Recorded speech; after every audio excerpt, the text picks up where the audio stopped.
So, good morning. Please settle down. We'll start. Good morning. This is the second day of the workshop, and my co-chair, Professor Tae-yeon Seong from Korea University, is already there, and we are starting the first session of the second day. The theme of today is machine learning for development of advanced materials, and the first speaker is Umesh V. Wagmare from the Theoretical Sciences Unit of Jawaharlal Nehru Center for Advanced Scientific Research, Bangalore, India. He will be speaking on predictive models of materials based on quantum physics and machine learning. 15 minutes for the talk and 5 minutes of deliberations. Thank you. Thank you, Sanghamitra. Good morning to all. And okay, yeah, thanks. So first of all, it's a pleasure to be here, and I thank Professor Guha for the invitation. And I'm sorry I missed first day and many exciting lectures. So in this short time, I'm going to tell you about what machine learning, how machine learning is coming in prediction of materials, but also keeping in mind that quantum mechanical simulations are very crucial in this transition. So the paradigm of material science is shown here as a tetrahedron. Is there a pointer I could use? Or? So it starts with processing of, I mean, of course, the definition of material science is very interesting here. How history of a material, starting from its... Okay.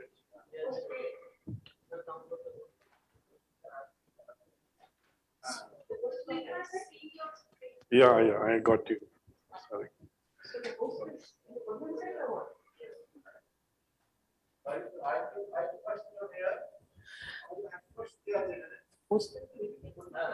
We need to... Maybe the Korean side is the host of this meeting in the Zoom, the Zoom meeting. We need the host privileges here for screen sharing. Professor Young. Professor Young, can you please check? Because we cannot share this, we cannot see the screen, the presentation.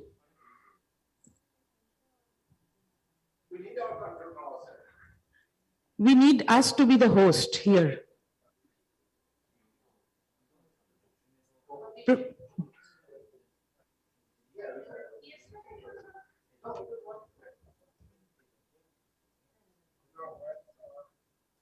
I think, do we need to share from...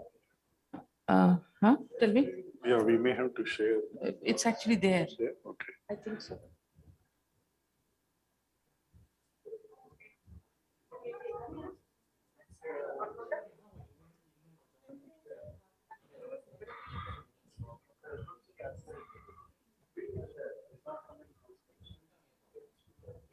Yeah, I can see the slide now. Yeah, pin that, yes.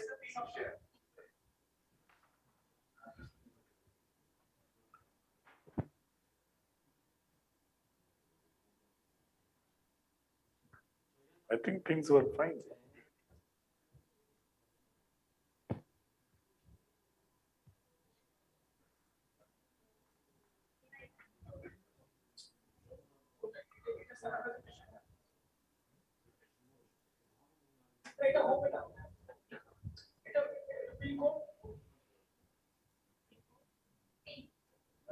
Okay, wonderful. That's it. Yeah. Thank you. You can all hear me, right? Yeah, it's. Shall I switch this off? Yeah. Okay, thank you. Okay, so the definition of material science is very broad, and it's quite interesting how history of a material, starting from its processing, influences its structure and hence properties and performance. So it's shown here as a tetrahedral paradigm, starts with processing that determines the structure, structure determines properties, properties determines performance of a material in a device. And indeed, it's an exciting science because experiment and theory have to do things together to sort of encompass this tetrahedron, and quantum physics comes only in this side as of now. Okay, so the only structure properties relationship is addressed by quantum mechanical approach, and there are many exciting opportunities possible in material science today. So the fundamental ingredients of simulations of materials is basically how atoms interact with each other via electrons. And again, I'll very quickly go through this brief intro. So in first principles quantum simulations, a material is shown as a soup of nuclei and electrons that interact via electromagnetic fields. Nuclear motion is treated using Newton's laws of motion, and electronic motion is treated within quantum mechanics. And noting that electrons are light, electrons are always treated in their quantum lowest energy state, what's called ground state. And given atomic positions, electrons instantaneously redistribute themselves to fall in the lowest energy configuration. And that's what gives rise to side product of electronic structure. But the key outcome of this first principles calculation is the total energy of this collection of electrons and nuclei, which has two parts. One is the quantum mechanical ground state energy, and second is just Coulomb energy of positively charged nuclei. And this total energy is basically non-empirical, meaning it depends only on the chemistry and the structure of a molecule or material. And that can be used as a Hamiltonian or interatomic potential in statistical mechanical framework to get finite temperature thermodynamics. So this approach is called as the standard model of materials by Marvin Cohen, who is one of the fatherly scientists in this field. And this total energy is the interatomic interactions. Using that, we can get structure of a material of 3 different types, which and the derivatives of the total energy gives you properties. This is sort of a nutshell of this approach called first principles simulation approach. Machine learning can of course come in modeling this total energy itself as a function of atomic positions. In the second manner, machine learning can come where electronic structure is relevant. And the third one is machine learning can be used to model properties as a function of certain descriptors. And these descriptors are general features of a material or a molecule. So these are very predictive and insightful. So I'll first give you quick examples of how first principles approach works. And in particular, first one is ferroelectricity. And this is a recent work I did with Korean group in Ulsan National Institute, where we worked on orthorhombic half neon oxide. It's an interesting oxide material, and the structure is shown here. It has 2 types of oxygen atoms, one shown in blue and one shown in red. And what we show in this work using first principles approach is that you have basically these planes of red and blue oxygen atoms give you electric dipole moment and 0 spacer layer, like a dead layer. So in a natural crystalline architecture, you have dipolar sheets which are alternating from one place to another. And you can use these dipoles now to store memory. And this is the exciting part of this material. So you have 2D sheets of dipoles, and HFO2 has an advantage that it's already part of silicon technology. And at atomic scale, you have switchable dipoles, which can be used to develop ultimately high density memory, because now the only limitation on the size of memory is how thin the electrode can be deposited on a chip, rather than the active material itself. Yeah. So this is a really interesting prediction from first principles, and we are hoping now that this can be used in real applications. The second, of course, first principles methods have several challenges, and the first one I want to highlight is the CPU time taken by this calculation scales as order n cubed, where n is the size of the system, number of atoms, and memory scales as order n squared. So you can't really do too much with this if you want to really do large scale simulations, because the large scale simulations are necessary for materials which involve at angstrom scale to macroscopic continuum scales.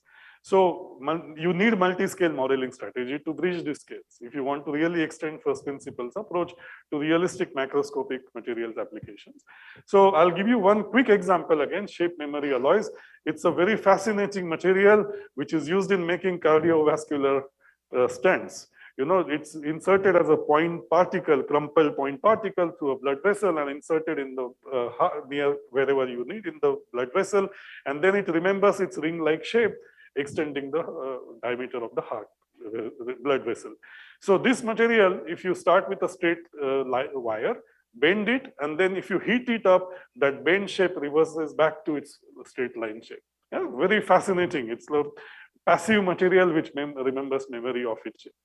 And the fundamental to this is a martensitic phase transition in these systems, which involve sudden change in the crystal structure from the high temperature cubic phase to low temperature crystalline phase. And again, since the audience is broad, I won't go into details. This was like one PhD thesis in my group where we used first principles calculations, worked through lots of details, identified instabilities, and I'm going to skip all these details for the sake of general audience and show that using that we can derive a model Hamiltonian which captures the low energy landscape of this sort of material, which is what is relevant to its phase transition behavior with temperature.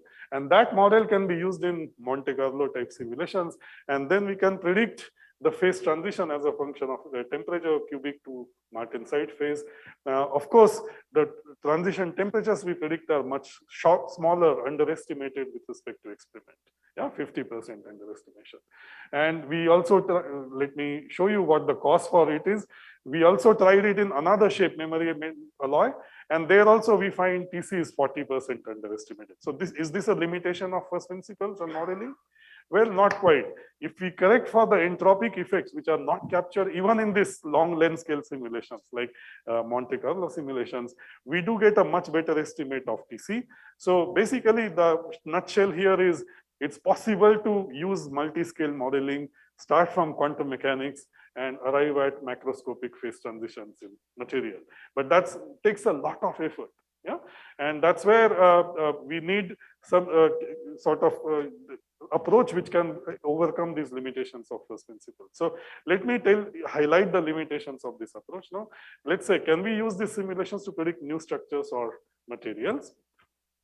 Because the earlier examples I gave you are existing materials. Yeah, prediction of interesting property or understanding some interesting property. New material structure, basically we asked a question in graphene, can you predict what type of interfaces it will form if you make a realistic material in lab? And what we showed using the simulations is you can have a stacking fault. Metallurgists here in the audience may find it very sort of easy to understand. And what we showed is you can have a line defect in graphene with this structure. Yeah, at this time we had a tough time publishing this work because nobody would believe us that this can happen. But the next year there was a paper in Nature Nanotech which sort of observed exactly the same structure. Yeah. So again, the message is if you know that material exists in the nature and in the lab, you can predict structure and properties fairly accurately even without knowing too much from experiment. Can we predict a new material altogether using first principles? And indeed, the first example I'll give you is Marvin Cohen's work himself. And this was a prediction of a material which was predicted to be harder than diamond. Yeah, carbon nitride.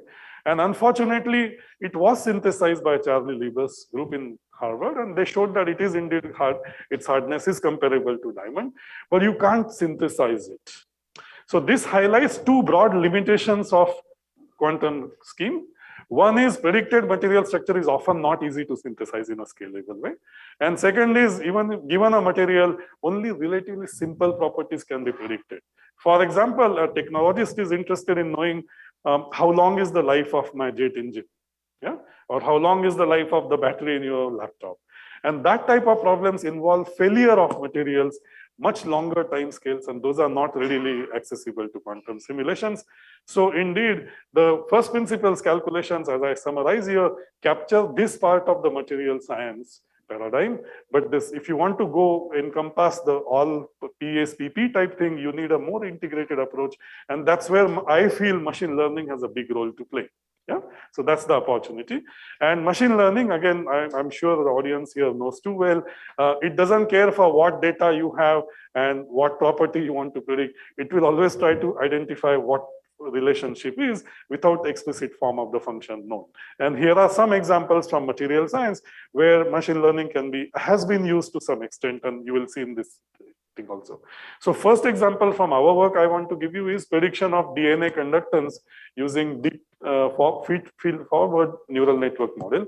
And the key is most simulations on DNA or biological molecules are classical simulations because the number of atoms is too big. And if you have classical simulations, you don't have access to electronic structure and properties. Yeah. So what this approach does is it picks configurations from classical molecular dynamics, Some of them are used within quantum mechanical framework, and then between nucleobases of the DNA molecule, the ANN model, neural network model, is used to get the hopping interactions between neighboring base pairs. Yeah, and then the conductance on the fly is available. So as you do molecular dynamics for any given configurations, even if you don't have electronic structure, machine learning is used to calculate hopping and hence the transport properties of DNA molecule. Yeah. So this was one interesting way of machine learning being used, where computational technique is replaced by machine learning. Second one is also similar example where crystal graph convolutional neural network. This is in collaboration with the Korean group Jae-chan Lee in SKKU. And here we basically use the DFT total energies calculated for random structures of crystal, and then use that to train the CGCNN model. And then that model is basically capturing the energy landscape that I introduced in the beginning. And then we can reconstruct the energy landscape and predict the phase transition behavior of barium titanium. Yeah. So in this case, machine learning is used to capture DFT total energies, the concept I defined right in the beginning of my talk. And this is something which is routinely available in commercial codes like WASP these days. Yeah. So using this approach, we can actually have order n DFT calculations, because CGCNN is an order n scaling type of approach. Yeah? And accuracy is comparable to DFT. So using that, we could predict the phase diagrams of barium titanate, a material which is known to be ferroelectric, as a function of epitaxial strain if you have basically biaxial strain in the ultra thin films of barium titanate. Okay, so let me now cover in the last 5 minutes how we are using machine learning in design of totally new materials. Yeah? And here the idea is the following. We start with first principles information, which I introduced in the first part of this talk. Possibly use experimental data from materials databases, and then use machine learning model, possibly neural network, to get this relationship between property and descriptors. And this is sort of the way we represent data. The columns are representing materials and the rows are giving descriptors. So a descriptor is essentially a generalized feature of each material. Yeah. And then the design of material, however, is an inverse problem, where you have target properties, and to get design material with those properties, one has to use what is called as evolutionary or genetic algorithm to inverse this relationship and predict the new material. So we are not in this part yet. We are just going to talk about the first part of this materials design problem. So artificial neural networks are very accurate in fitting to all the data that's available. But although it's a black box type model, and insights are often hard to obtain. And more importantly, when you have a new type of materials, it often involves extrapolation to the new type of data. Yeah? So with keeping this in mind, the approach that we took is based on feature selection scheme, where we start with the full data set as shown by this big matrix and reduce it to a minimal size of this rectangular matrix. And this F is basically they are called as fingerprint descriptors. And we use a specific algorithm called bootstrap projected gradient descent algorithm to do this thing. And with this, once you identify the minimal set of features of a material which are relevant to given property, it's easier to develop a simple model which is understandable as well. Yeah. So this is the work we did in collaboration with Arnab, who's a theoretical computer scientist, who was in IISc at that time. And here we can then get product is from the fingerprint descriptors rather than the full set of data. So can we learn from small data as well as physical laws? See, the databases in material science are typically small, unlike the biological problems. So we need machine learning scheme which can be efficient even with small data sets. Yeah? And that's where we said we can also combine it with physical and chemical laws. And that's where we worked on a problem. Again, this problem is not accessible to first principles readily. It involves failure of a material not subjected to the mechanical stresses, but subjected to large electric fields, which is often happens in electronic devices. So this is the data that we use from earlier published work by Ram Prasad's group, in which they had used lasso type of approach and got the breakdown electric field as a very complex, complicated looking expression, which is hard to interpret physically. basically. So we said we would like to learn from the small data that they used along with the physical laws. So we used this BOPGD algorithm, identified fingerprint descriptors, and then constrained the machine learning model using scaling laws like dimensional analysis, Buckingham Pi theorem, and physical constraints, and then got very simple physically transferable models. So learn from data and wisdom is the spirit here. So here is a summary of what we find. This was the Ramprasad's model. If you use our machine learning scheme, we also get a model which is very opaque in terms of physical interpretation. But if you combine physical laws and machine learning model, you get an expression which is far simpler, and they are very easy to interpret physically because larger the gap, more stable is the material, and smaller is the bond length. Large electric field is needed to cross those electric voltages. Yeah. So using so simple model is good, but does it do better than the earlier machine learning schemes? And this is what highlights that using lasso type model, if you use totally new material which was not part of the database, the errors are very big. You see these two dots are based on Keen's model.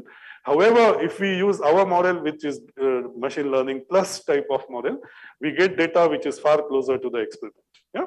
So this shows that using physics or science is good along with the data to develop a predictive model which can generalize much better.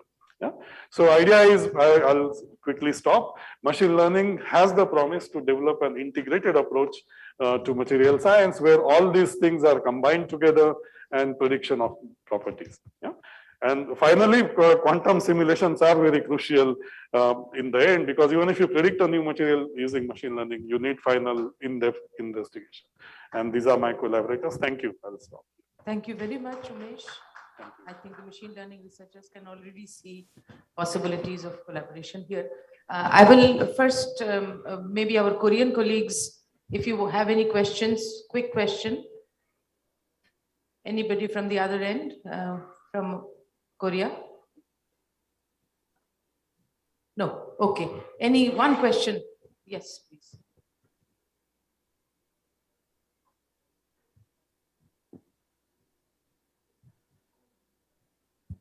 Thank you, Professor Wagner, for nice lecture. So my question is on the shape memory alloy part. There you mentioned the TC was being underestimated at 0 Kelvin. So not 0 Kelvin. It was 50% lower than the experimental TC. Okay. Yeah. So then entropy effect need to be calculated. So yes. For analytical formula was used for entropy? Yeah. So the entropic, okay, let me explain. Yeah, let me go back to that thing and explain what it's a good question, by the way, and it applies to many other structural transitions as well. So let me, yeah. See, if you use okay, I think the screen is gone. Sorry. So if you use Monte Carlo simulations on a model we derived from first principle, you can predict TC, but they are like 40% off. Those simulations do include vibrational entropy. They do include other entropic effects. Yeah? So thermodynamics is there.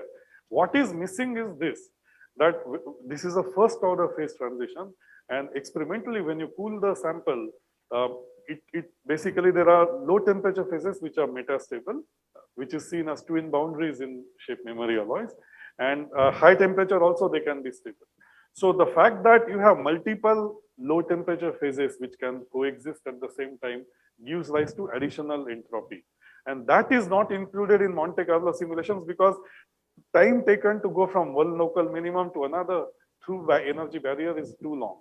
No? That's what I said. Even if you go multi-scale modeling, many features are still missing in this approach. Yeah? So to correct for that, we use the entropic correction. This entropy comes from the fact that you have degenerate ground state. Some 24 ground states are available with the same energy. And that's a very simple analytical correction. Yeah. And I think the paper I can share with that again, that's a higher limit. That's right. I need to intervene now because I think we are running out of time, and Indian colleagues, please make use of the tea break. Sure. Thank you. Thank you. Here. So we'll now hand over to the Korean colleagues for the next talk. Thank you. Okay. Very much, Umesh. Right. Okay. Thank you, Dr. Wagner. Okay, let me continue by introducing Professor Jeong from Department of Chemical and Biomolecular Engineering of KAIST. He's going to talk about machine-enabled chemical structure property and synthesizability prediction. Please, Professor So Seung. should I begin or? Please continue. Yes, please.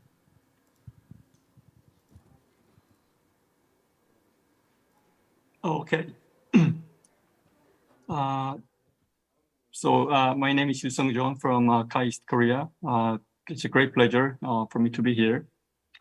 So today I'm going to talk about recent work to use machine learning to understand structure property and synthesizability relationships of the materials. And the previous speaker gave a very nice introduction about the materials paradigm. And so I'll mainly skip the introduction, except to say that in materials informatics, we really want to understand the relationships between the structure and some properties, either going from structure to property or inversely going from the property to the structures. And for example, one way of going from the properties to structure is to use generative model in machine learning techniques. So basically in generative models, you use the materials data and try to map those materials data onto some kind of latent space. And by sampling the latent space towards the target properties, you can come up with the new materials. And so in this particular example, we used vanadium oxide as an example. And each dot in this latent space is a material and existing material. And by sampling this stable region in the latent space, you can discover new potentially synthesizable stable material. And these are some examples. You can also use different kinds of generative model. In the previous work, we used something called variation autoencoder. You can also use GAN model based on game theory. And in this case, we applied the method to the ternary compound space. And you can see that on the left-hand side, I'm showing you the materials that are in the database already. And you can see that there are about 20 materials in the database composed of magnesium, manganese, and oxygen. Now, if you use this GAN model, generative model, then you can actually fill up the unknown space between the known materials, and you can discover novel materials using this kind of generative model. But we all know, as a computational chemist, including myself, we all know that many of those computational designed materials end up being discarded in the laboratory because they are not synthesizable. And we've heard some examples in the previous talk also. So in my talk, I'm going to focus on the synthesizability aspect of materials design.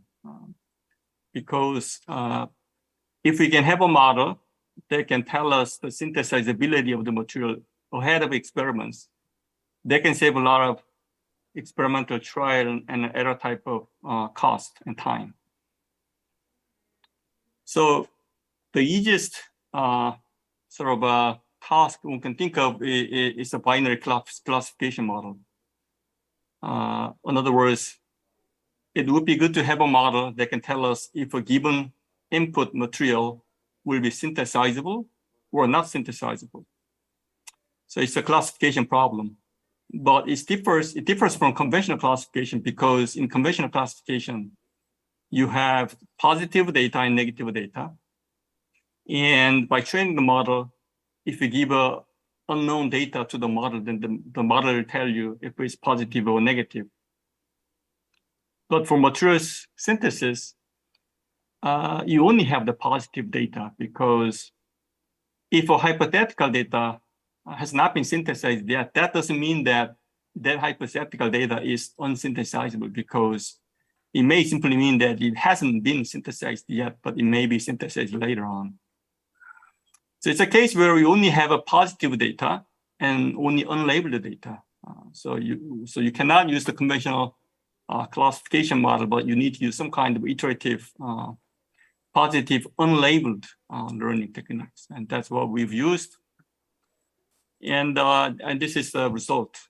So in this case, we used Materials Project Database, which includes about 50,000 already synthesized positive data. And it also has about 80,000 hypothetical data that are obtained by the elemental substitution of the existing materials.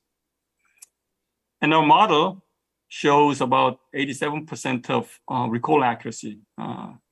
It correctly predicts the synthesizability of the already synthesized material.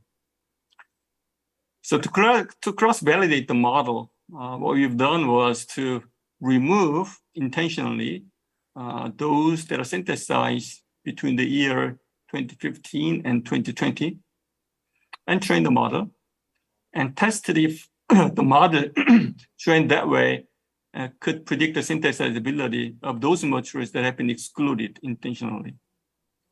And it again shows about 87% of accuracy consistently. So that validates the model a little bit. What I found was interesting was the fact that the synthesizability score that we predict does not go always parallel with the thermodynamic metrics.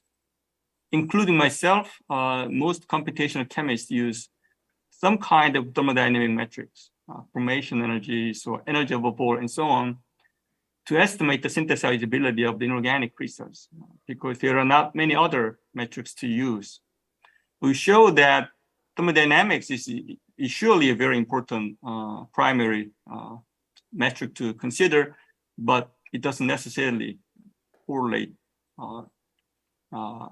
always proportional to the synthesizability scores. Now, this model that we predicted is a general model that can be applied to all sorts of inorganic crystals, entire crystal structures in the database. But in some cases, we are interested in applying the method to a particular class of materials, for example, perovskites in our case. We found that the accuracy of a model for perovskite class of materials is only 74% compared to 87%. So there is a room to further improve the model accuracy for this class of materials. And we've used transfer learning technique. Perovskite is popular material, but the actual number of materials that have been synthesized is of the order of 1,000, as we found in the literature. And so the data is insufficient to train the model from scratch. So what we did was to use the general model that we obtained from the training of Materials Project Database, and then use this transfer learning technique where the most of the neural network is fixed except for a couple of last layers that are tuned for perovskite. And we find that the accuracy now can increase up to 97%. And to validate the model, what we did was to look at the top 1,000 scoring hypothetical materials in the literature and try to see how many of them have been synthesized already. We found that about 180 out of 1,000 synthesizable perovskite materials predicted by our model have been synthesized. So these would be the case where materials have been synthesized, but they have not been deposited in the repository yet. Now, the synthesizability that I've been talking about are for inorganic crystals. But if you are concerned with the molecules, a more relevant question might be the synthesis pathways or synthesis planning for those molecules rather than the synthesizability, because depending on the synthetic chemist, they might come up with a pathway to synthesize a given compound. And there are many different approaches for synthesis prediction for molecules in literature. And broadly speaking, they can be categorized into two different classes, either template-based method and template-free methods. In the template-free methods, the idea is very simple. You can represent the molecule into a small string format. It's some kind of sentence. And then you can view the chemical reaction from a reactant to the product as a language translation from one language to another, because you represent the molecules as a string, as a sentence. And so these template-free methods are basically sequence-to-sequence translation model. Another class of synthesis prediction model for molecules is template-based. The essence of this approach is that you basically extract the reaction rules from the reaction database. For example, if this is the chemical reaction, this is the reactant on the right-hand side, and this is a product on the left-hand side, then you can extract a simplified sort of a template, as you see here. And then the prediction task would be given product. You basically need to predict the correct template, correct reaction rule to apply. There are several. I'm gonna focus on template-based methods today, and there are several template-based methods. And one popular one is the one by the Coley Group, MIT, and they have these early chiral templates. For example, if this is your reaction to predict, so this is your product, your target product, and then you want to predict the reactants that would yield this product. So this is your sort of output of your model. And the chiral template is written here. So it's much simpler than the actual reaction. And this is the reaction rule that they define. And when they apply these kinds of extraction rule for about 40,000 reaction database, they identify about 11,000 reaction rules. So it means that a single reaction rule can describe, on average, 3 to 4 reactions. So it's simplified, but still it actually has a lot of details. And that's why you have a significant number of reaction rules, reaction templates. And even there, you can only cover 93% of the reaction. Now, in our work, we propose even further simplified reaction template, and we call it local reaction template. The essence of this method is that because the chemistry is basically local, you remove all those non-local part of the reaction and only retain those that are changing, undergoing the changes during the reaction. And now you have only 700 reaction templates. And then that can actually describe even larger number of reactions, 98 to 99% of reactions. Now, based on these reaction templates, this is the sort of overall pipeline of our prediction model. It's basically graph-based. You represent the molecule, target molecule as a graph, and then you go through a couple of attention layers to identify the important regions of the molecules, namely the active sites. And then the model predicts at which active site, which template to apply. And these are the results of the predictions. And you have the ranks.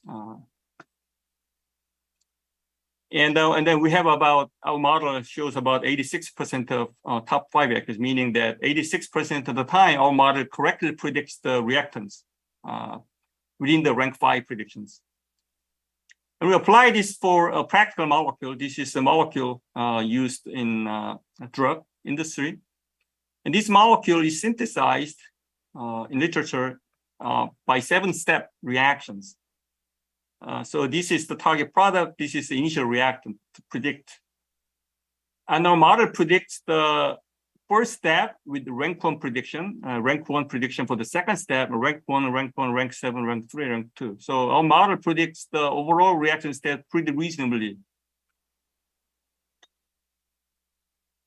Now, if your purpose is not retrosynthesis, but reaction prediction, then things can be even further simplified. So previously, our input was the product, and our output was the reactants that would yield this target compound. But you can think of the other way. You are given the reactants and you try to predict the product out of these two reactants. If you do that, then you can actually know that these atoms will remain in the product. So you can actually completely remove atom types even further. That way you can actually further simplify the reaction templates. And you see that this further generalized reaction template, you only have 173 reaction templates, and that can describe 40,000 reactions. And that cover 99.8%. And this is the overall, again, the pipeline for the product prediction model that we developed. And this is the benchmark performance. Our model shows 91% top one accuracy. So 91% our model predicts the correct product. And this is, you can see that our model is really one of the state-of-the-art methods. You may wonder how this kind of model compares with the human synthetic experts. And Corley designed the experiment where they asked human experts about 80 reactions and asked them to predict the correct product. And the best human, and there might be some professor somewhere, got 61 questions out of 80. And Corley's model got similarly previously, but our model gets 75 out of 80. And of course, this is a small scale experiment, so one should not take this as a really quantitative comparison, but it gives us clear, sort of a clear qualitative idea that our model gives a very reasonable answer. Now, at the beginning of my talk, I talked about some generative model, a model that generates new compounds, a model that generates new molecules and materials. And I also mentioned that many of those generated molecules and materials end up being not synthesized. So in that sense, and we can use these sort of a post-hoc reaction prediction models. Namely, if a molecule is produced by a generative model, then you apply these sort of a synthesis prediction models to see if it can be synthesized. An alternative way would be to have this generative model with the built-in synthesizability. In other words, you only generate the molecules that are synthesizable. You only generate the molecules that have the synthetic pathways. And that's what we did. I'm not gonna describe the details, but that's the essence of the method. And so what we did was that this is your target compound in literature, and you wanna have a structurally similar molecule to this, but synthesizable, and also have a higher property, for example, in this case, binding affinity. And these are the compounds that are generated by our generative model, and their properties, and those properties are higher than the existing molecule. But all of these molecules have well-defined synthetic pathways because we constrain the model to produce only those synthesized molecules, and this is a correct pathway. So, okay, so that's the end of my talk. Today I really focused on the synthesizability or synthetic predictions aspect of materials informatics. There are a number of different promising directions, but I'll skip that. And these are the students who did all the work. So I really thank them for their enthusiastic work, and Alan for excellent collaboration for a couple of generative models. And thank you for your attention. Okay, thank you for the excellent talk, such an impressive talk. Now, let me invite just to one question if you have any. Professor Seong, you are muted. Professor Seong, you're muted. I can't hear you. Can you speak up, please? 교수님 마이크가 음소거 되는 것 같습니다. Can you? 아니, 마이크가 아니고 지금 화면이 음소거 되는 것 같습니다. Can you? Okay.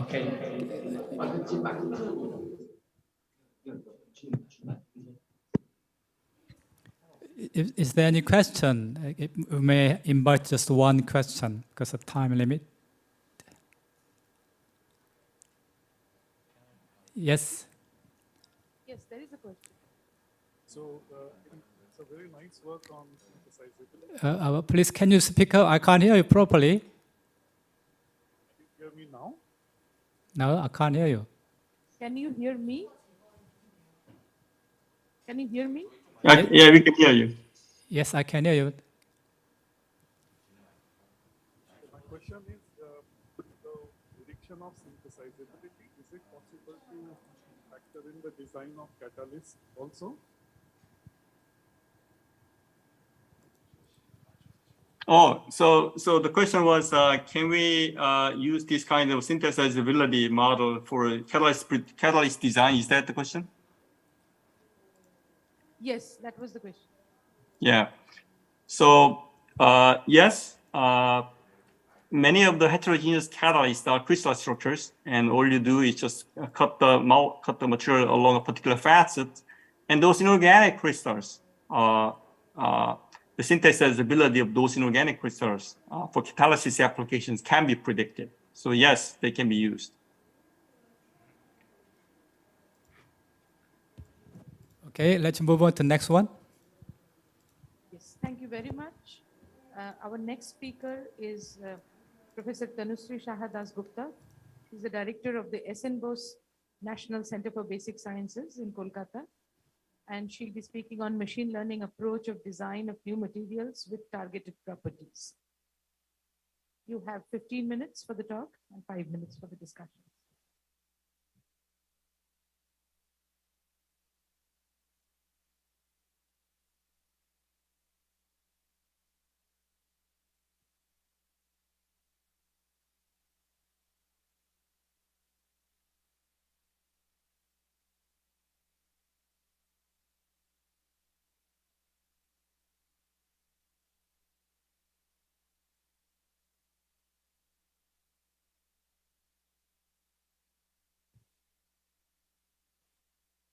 I can start.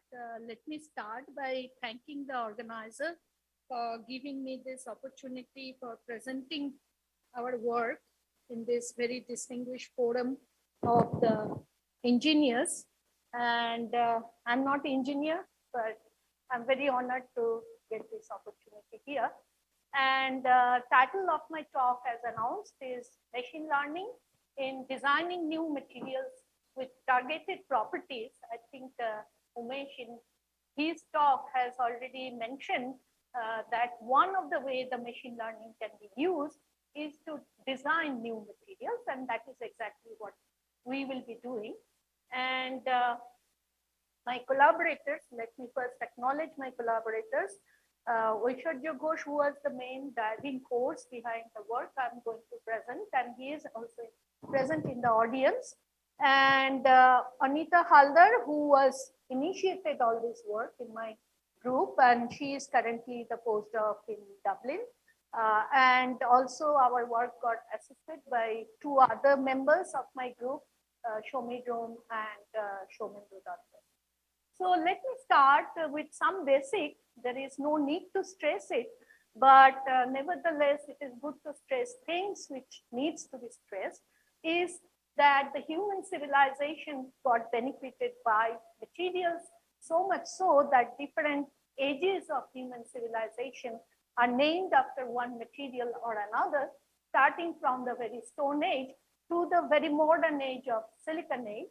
And it was the foresighteness of the Italian painter, philosopher, and scientist, I would say, of Leonardo da Vinci, who said that the future age is going to be the design material age. And what is meant by design materials age is the materials with targeted properties. And Umesh has already stressed, in fact, I'm just lending many of the things from his talk, that to get new materials, to have materials with designed and targeted properties, you actually need a collaboration between the three vertices of the science and technology, namely the experiment, theory, and simulation. And of course, we will focus in this specific talk on the simulation part. And with this question, can computation create next wonder material? And as I've been already emphasized, the best possible approach or the strategy could be the machine learning, because given all the computational expenses of a first principles calculation, but as I will show also in my talk, you need to blend it with also the good things and the good aspects you have in a first principles quantum mechanical calculation. Well, the general framework that we will be using is the following flow chart. Of course, it depends on the database construction, and that database depends on the instances, which are basically the objects of the world from which a model can learn. So in our case, I will show that databases will be drawn from different literature, because you are looking for a particular property, and depending on that, your database has to be created. And then the next important thing is the attribute, which are the quantities describing the instance. And once such a database is made, you also need to have data reprocessing. In fact, in the previous talk, it was also stressed. Very often you have the instances which are positive instances. You very rarely have negative instances. So you need to also have that. So your data can be highly imbalanced, and there are various techniques to correct for it. I'm not going to details of that. Sometimes you may need to even generate some artificial data to take care of this imbalance or have a cost-effective model. And once you have that, you do the machine learning model construction. The model can be of two types, depending on what is the properties you are looking for, either a regression-based model or a classification of model. And the goodness of the model, depending on whether you are using the regression or classification. This can be various different things, which has been shown here. And once you have this model, you use the model to predict new materials, but new materials with certain specific properties. So what I will try to do in the remaining part of my talk, show you a few examples of the work from our group, where we try to actually predict new materials with some specific properties. One is the magnetic material. In this engineering community, it's needless to say anything how important are they. They are important in our everyday day-to-day life. But there are some magnetic materials which are technologically even more important. For example, ferromagnetic half metals. We all know what is a ferromagnet, but half metals are special because in this case, the spin polarization is 100%. So that means only the electrons with a certain spin polarity, they can conduct. The electrons with the other spin polarity, they cannot conduct.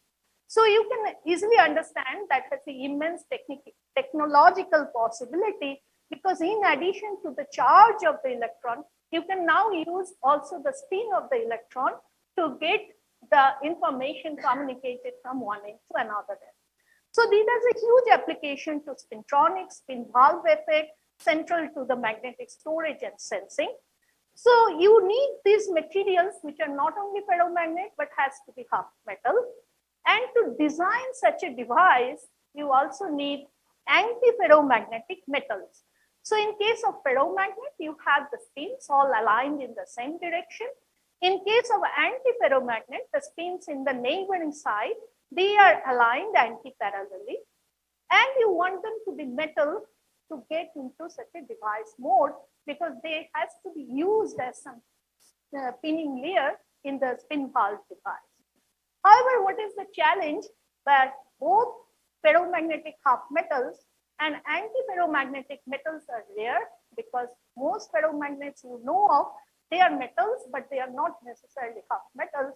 And actually most anti-ferromagnets you know in nature, they are insulators and they are not metals. So we therefore need new materials with these specific targeted properties. And when we explore, of course, we cannot explore everywhere. You have to choose a certain specific corner of the world to explore. And that is what we did. We considered this specific family of materials, which are known as double perovskite. Umesh has already talked about the ferroelectricity, and therefore the perovskite, even in the previous talk, we have heard about the perovskite. So you take the perovskite formula, which is of AbO3, and you double the formula so that it becomes A2B2O6. But since now you have B2, instead of one metal, you can use two different metals, B and B prime, and you can have a rock salt ordering of this B and B prime ion, as is shown in the structure here.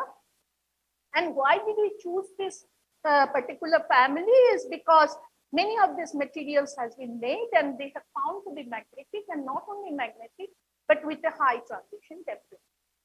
What caught our attention is this particular review article, which is actually did a great job to the community, where they have fixed basically the divalent ion like calcium, strontium, or barium at the A site, and then they have run across all the elements of the periodic table.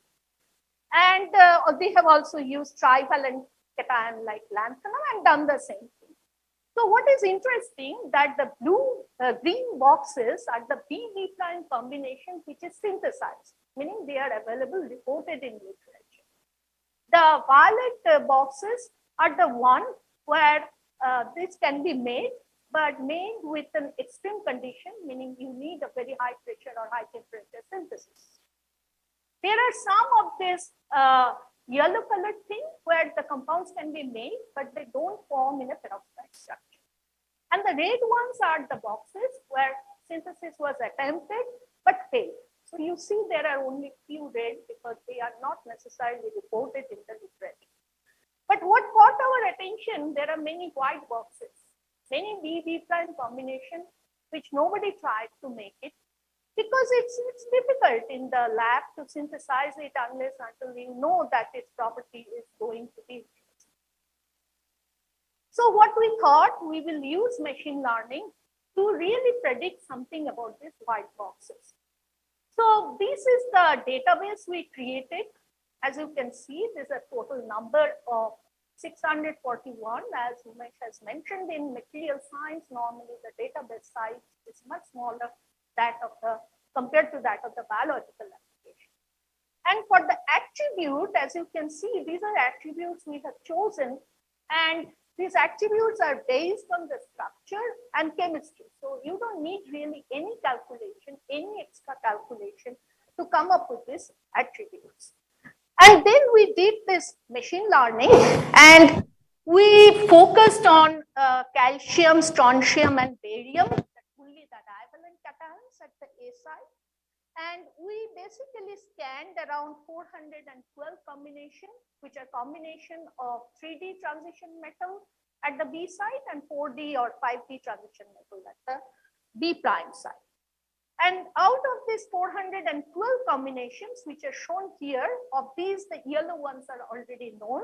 And other than yellow are actually our prediction. 33 compounds are strongly predicted as double perovskite. If they are synthesized, they will be formed in a double perovskite structure. 60 compounds were found with moderate level of confidence of our machine learning model. For 29 compounds, the prediction remained unresolved, while for 54, they were classified as not double perovskite. Even if they are synthesized, they will not be formed in a double perovskite structure. And just predicting is not enough. So we also predicted their crystal structure through the help of a genetic algorithm of their crystal structure. And these are some of the details. If anyone is interested, I can discuss later. And through ab initio calculations of the first principles quantum mechanical calculation, we then clarified the electronic and magnetic properties of this newly predicted compound. And as you can see, they have been colored depending on their properties, whether they are ferrimagnetic insulator, ferromagnetic metal, and etc. So you find that we indeed have several examples found in this ferromagnetic half metal family, and these compounds are not really known. And we found even example, one very rare example of this antiferromagnetic metal. Well, this is quite difficult to convince the experimentalists now to go and synthesize. Very fortunately, we now have an Indo-Russian project between Seong Center and Moscow State University. And both the scientists in Seong Center and Moscow State University are now trying to make this. Well, the other example I want to talk about, how much time I have? 2 minutes. I will try to finish as quickly as possible. So these are the challenges of making rare earth magnet. As you know, that's another burning problem because the rare earth magnets, these permanent magnets, they are rare earth transition metal intermetallics. And this is the periodic table, but it's different because this is a cost-effective periodic table. The periodic table shows are colored according to the cost of every material. So normally all these permanent magnets, they are either samarium based or niobium based. And you can see that the price of both samarium and niobium are pretty high. So that in the whole world, there is a big activity to make cheap permanent magnets. So the market price is actually determined by this resource criticality.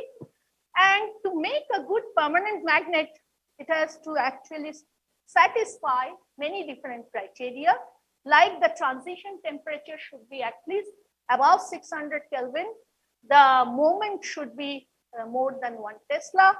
The magnetic anisotropy should be easy axis magnetic anisotropy, and with a certain magnitude of this easy axis magnetic anisotropy, and the cost should be less than $100 per kg. And we employed our machine learning together with first principles calculation, and we came up with a series of material which are based on cerium, and we took it cerium lin, and we took a combination of iron and cobalt.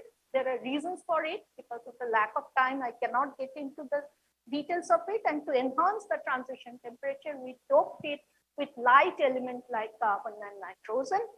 And this basically shows the performance of our predicted rare earth magnet, and which according to us is very much comparable to the existing rare earth magnet, and with the estimated price vis-a-vis the performance of the following one.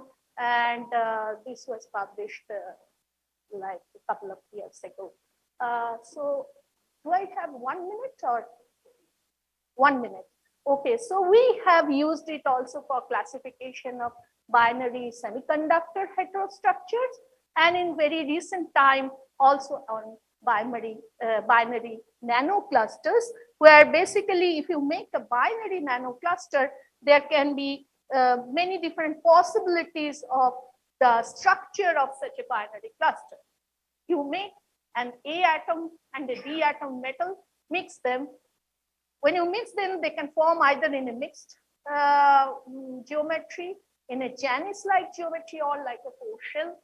And through machine learning, we predicted, again, scanning through all the possible metals, where and which structure it will be formed, and what is the driving factor. So I think I will end with this quote, which is actually a very nice quote.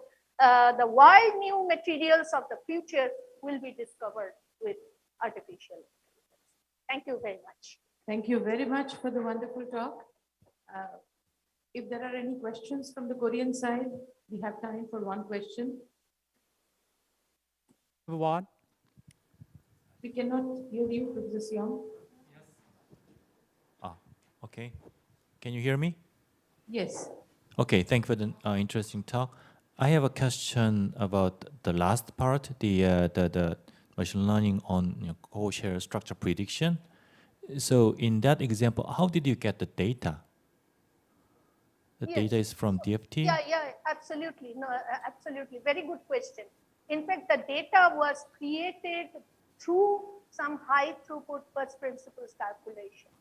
Okay, So then some of the data were, because the number of data available from literature was too limited, it was of the order of 100, and we can't do machine learning with that. So we calculated in a very fast way surface segregation energy, considering all different combinations through first principles.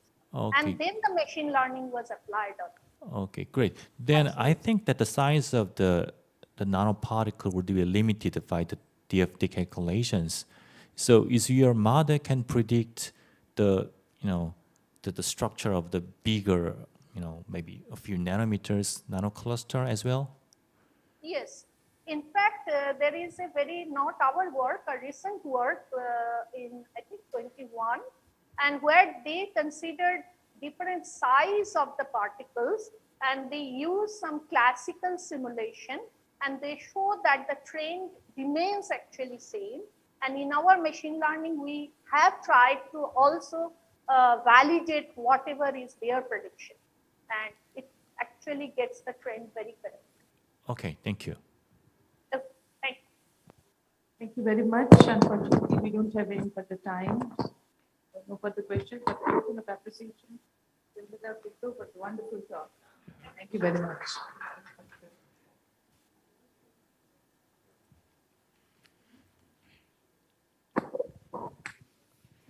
Okay, right. Okay.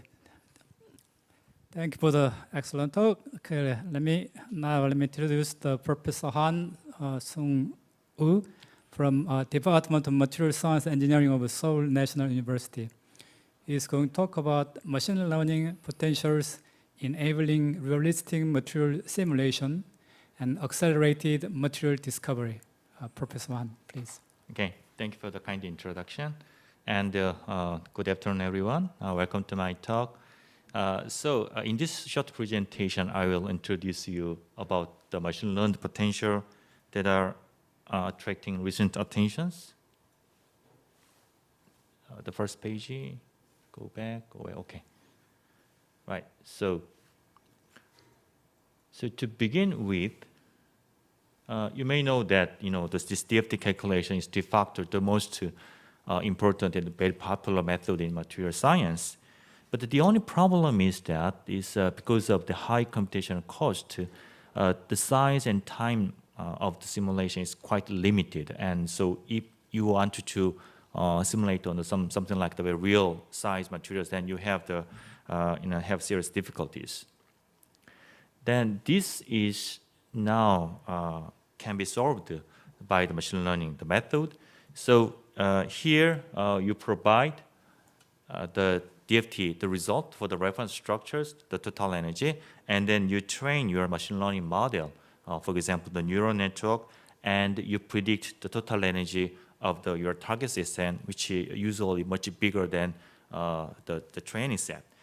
Then, okay, so this idea, this is a very smart idea. This was originally pioneered by the Valen and Parinello 15 years ago. And actually, if you look at the citation of this paper, then you can see that its interest or popularity is getting increasing exponentially, in particular after debut of the AlphaGo. Okay, so the main advantage of this method is computational performance.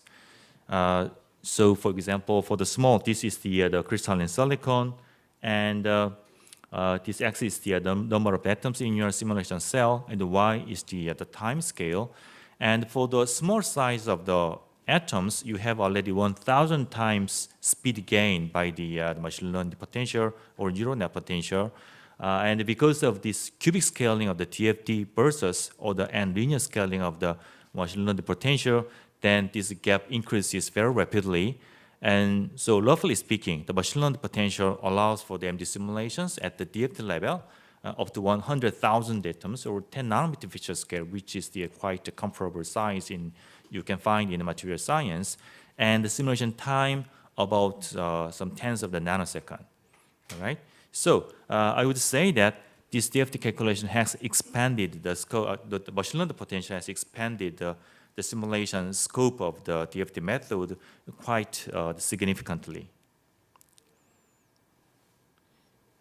So we have developed our own in-house machine learning potential program named SimpleNN, which is a short name for SNU Interatomic Machine Learning Potential Package Version Neural Network, and we have open at the GitHub. Here you can provide the DFT training data set, the total energy, atomic force, or stress tensor from the popular basket code, or open software like the Quantum Espresso. This is done by the atomic simulation environment. And then this package generates input features on a CPU, and it supports the MPI parallelization. And also it trains the machine learning model via PyTorch, which is you can run PyTorch on the GPU, which is much significantly faster than the CPU. And in learning the molecular dynamic simulations, we use the LAMS package, learning on the CPU, and we provide the interface between the SimpleNN and the LAMS program. Okay, so in the last few years, we have developed this program and also published many papers about the fundamental aspect of this machine learning potential, and also the sampling, training, and error quantification, and also the various applications, which is quite very close to the industrial or the actual application, and which is much bigger than you cannot deal with them with the DFT calculations. So in the following slide, I will show you some of a few examples from this publication. The first one is the nuclear solicitation. So this is about the solicitation process used in the semiconductor devices in order to reduce contact resistance between the silicon and the metal electrode. And in the left, you see the simulation by the DFT, which is very small and only short time. On the other hand, if you are using the machine learning potential, then you can simulate much larger scale and a much longer time scale. And so you can see the whole solicitation process, and you can identify some of the compound that is obtained from this interface reaction. Another example is the co-shell content that are used in display, TV or the display. In the DFT calculations, you can see that you can simulate only very small size quantum dot, which is so small, much smaller than the actual device. On the other hand, if you develop the machine learning potential, then you can simulate the size that is used in display. And here, the indium phosphate, indium phosphate and the zinc selenide, the thickness of them are 1 nanometer and 1.5 nanometer, and including more than 3,000 atoms. So from these calculations, we obtain the photon spectrum, and which gives the emission spectrum from the quantum dot. And you can see that the prediction by the simulation is very close to the experimental the data. So this kind of agreement is certainly can be obtained by this the realistic size of the quantum dot. Okay, and next example is about the crystallization of the amorphous material. So on the left, so we have these phase-changing materials are very well known for its rapid crystallization or the amorphization, the process. And in both cases, we have this starting structure is amorphous material, and we simulate the crystallization. And right, okay. So on the left is the DFT calculation, a very small cell, and but eventually you will see the crystallization into the rock solid structure. But here you see only the one the nucleus here. Well, on the right is the crystallization simulation of another material, germanium telluride, which is also well known for the phase-changing behavior. And this simulation is done by neural net potential. I will show you once again. The movie was started. So previous slide and the next slide. Okay, so on the right, I have erased amorphous structure and only visualized the crystalline part, and you can see that the crystallization occurs or the nuclei appearing here and there, and eventually your whole cell crystallize into the polycrystal structure. Okay, so it's very realistic.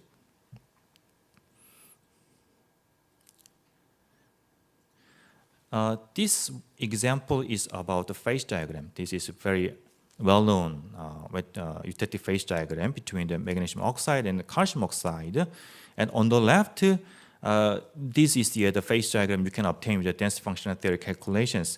You only observe this phase boundary between the solvus line, And on the right is what we obtained from the machine learned potential. And you can see that, each of the data are from the experiment. And this one, the yellow one is obtained by the phase boundary, and the phase boundary obtained by the machine learned potential. And you can see that the solvus, solidus, and Wikidata's whole data is fit into this computation of the data. Right? This is very surprising. This one single machine learned potential can predict the whole the diagram with such a high accuracy.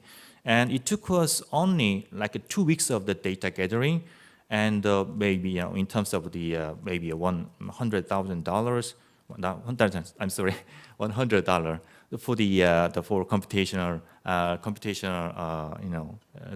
the cost. And so such a the full phase diagram can be obtained only by the machine learned potential. If you try to obtain such a phase diagram using the pure DFT approach, it will take maybe many years for the full construction. Okay, so the next example is about finding the new materials. So this is motivated by this observation that about the unary or the binary materials, we have most of the compounds are already experimentally synthesized. But about the ternary or the beyond or quaternaries, very few of them are actually synthesized. And so, those material spaces are quite empty now. And if you try to synthesize all of them experimentally, it will take huge amount of the economically very expensive. And so it will be very useful to try to identify structures using the computation.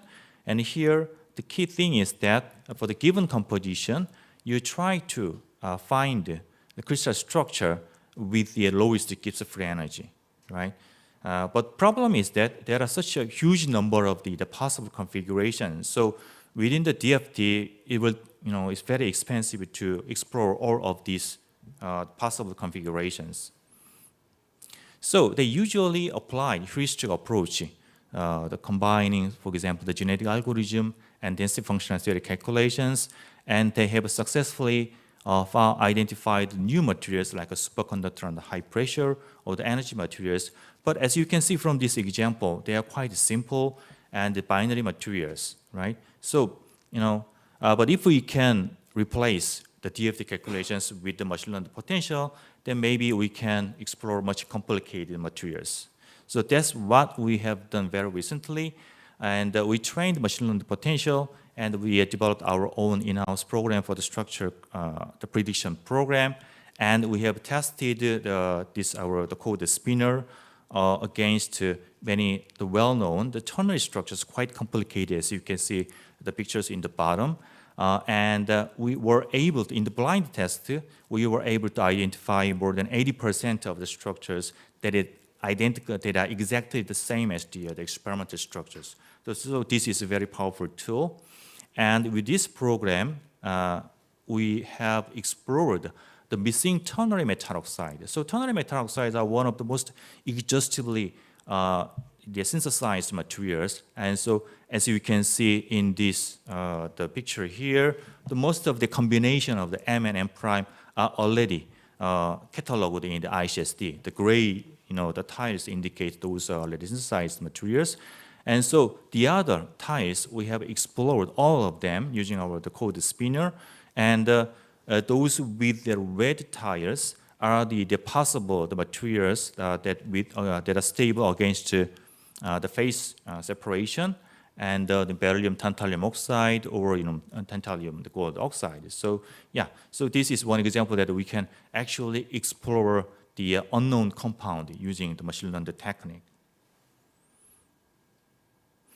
Okay, so however, this machine learning potential is data-driven DFT calculation. So data is everything, and so it is critical to collect the right training set to maintain the accuracy during the simulation. So, for example, in the case of the previous, in this example of the nanocrystals, if you want to sample the regions inside the nanoparticle, then you can sample from the bulk structure, the phase region, the surface structure, etc. So this is straightforward. However, in the case of the crystallization simulations, you needed to sample a wide range of very different types of the simulation for the training set. So it's kind of the iterative procedure to collect the right training set. It takes some time. And in the case of the crystal structure prediction, since we do not know the crystal structure before we train the machine learning potential, so what we have done is utilize disordered structure that we obtain from the melt and the quench process. So you don't need any crystalline information in the beginning. However, the potential trained from this disordered structure still gives you a very high correlation in the low energy structures compared to the DFT calculation. So, right. This is the other one example of the etching process. In the case of the etching process, we needed to sample the chemical reaction, which is quite difficult to obtain during the straightforward MD simulation. So here we have introduced the so-called targeted MD, such that some of the specific atoms approach it, enforced to approach each other, and so we generate a certain chemical reaction artificially. So this is one way to sample the chemical reaction. All right, so I've shown you that actually this NMP or machine learning potential is very fast, so you can accelerate your computation, and you can now able to you can simulate the computation with the realistic size. However, I find that I think that this machine learning potential is something there is something beyond the machine learning potential. That is to say, because of the computational cost, DFT method tends to oversimplify the models. So here I call ad hoc modeling. That is usually done by the human bias, but they usually undermine the realism in materials modeling, in particular kinetics. So using the machine learning potential, we can actually introduce the realism in our material modeling. So the first example is about the disordered crystal. So in this example, the lithium yttrium chloride, experimentally they have found that there are two types of this material, disordered materials, from the mechanochemical synthesis or the ample synthesis, and depending on the synthesis route, they have obtained a different room temperature conductivity, which is very critical for this kind of the solid electrolyte. And from the XRD analysis, they found that each of the sample shows a different distribution or disorderliness in the yttrium site. However, if we are trying to simulate or calculate on this kind of the materials, then it's very limited. We only expand this unit cell by a few times, and we artificially place these atoms here and there and find the lowest energy density, what we can do with the DFT calculations. However, with the machine learning potential, we actually can simulate the disorderliness like more realistically using, for example, the Monte Carlo technique. So that's what we are doing now. The second example of the ad hoc modeling is interface the modeling. In this case, we usually just place these two structures, and we only assume the atomically sharp interface. However, in reality, in most cases, there is intermixing. However, we cannot deal with the DFT calculations, but with the machine learning potential, we can do such kind of the intermixing, consider intermixing in the interface modeling. How many minutes I have already passed? Just 1 minute. Okay, so the last example of the modeling is chemical reaction. So this is the example of the Kennedy Monte Carlo simulation of the ALD using the titanium chloride and the ammonia gas.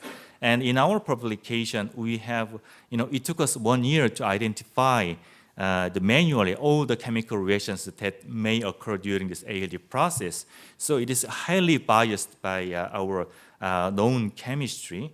However, if we have the fast enough the models, then we can find those settle point of the chemical reaction paths automatically using the so-called DYMO method. So here, this example is about the platinum oxidation, and by combining machine learning potential and also the DYMO method, we were able to identify those chemical reaction paths on the fly, and by combining them with the kinetic Monte Carlo simulation, we were able to proceed this kind of the surface reaction by as long as 1 millisecond.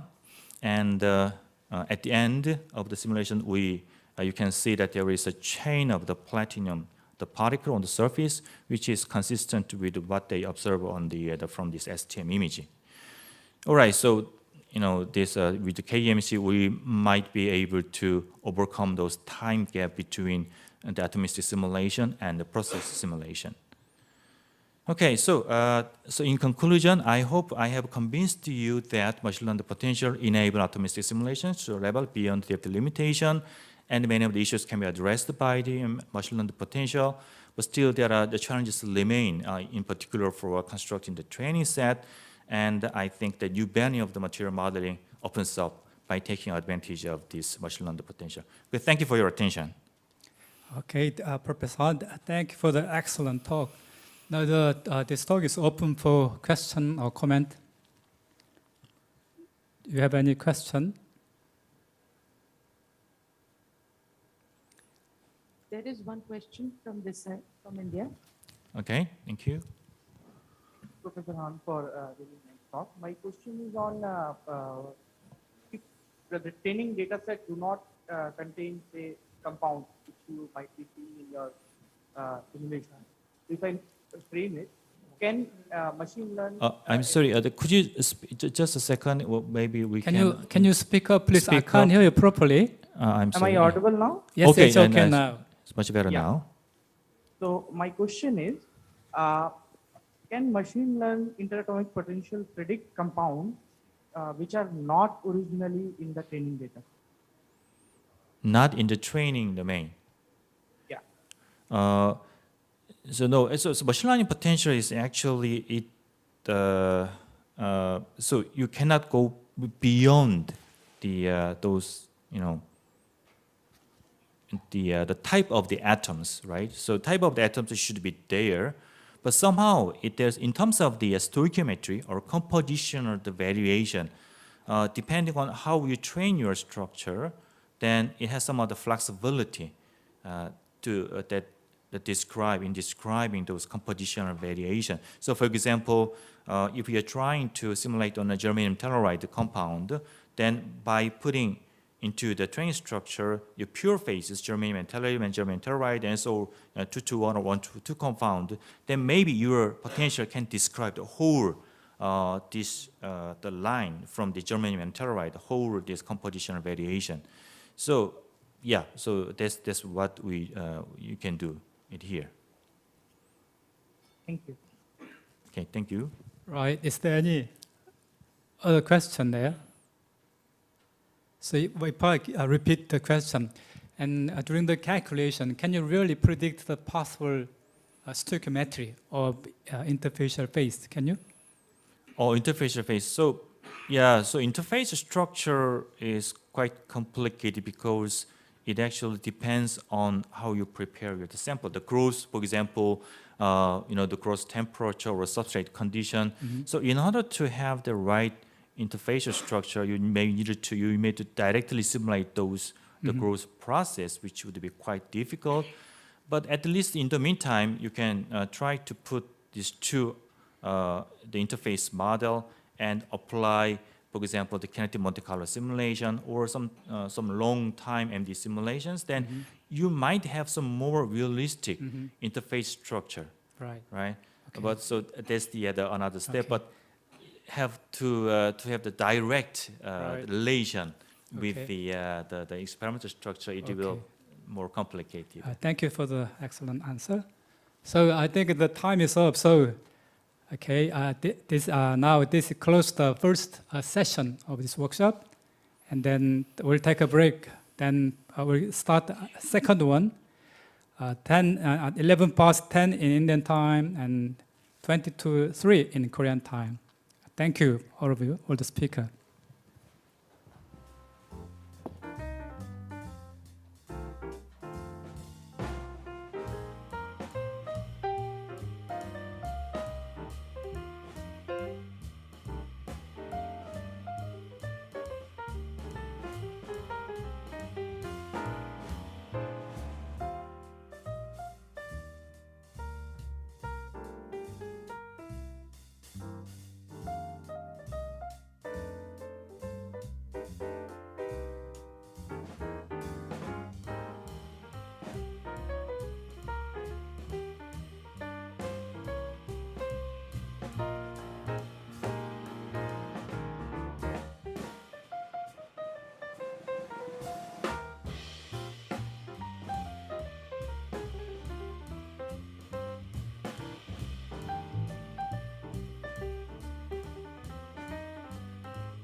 Right, okay. Welcome to the second session of this workshop.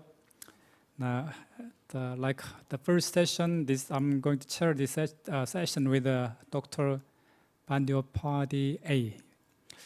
Okay, let me introduce the first speaker, Dr. Lee Seung-Cheol.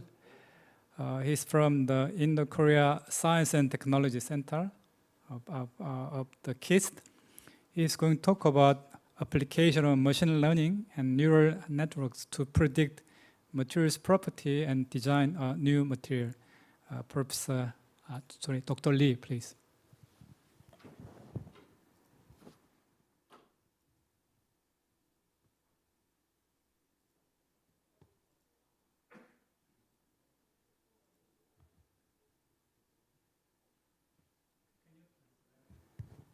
Dr. Lee, I can hear your voice. Can you have okay. to do it right. Okay, can you hear me? Oh, okay, thank you. And good morning, India, and good morning, Korea. I'm Korean staying in India.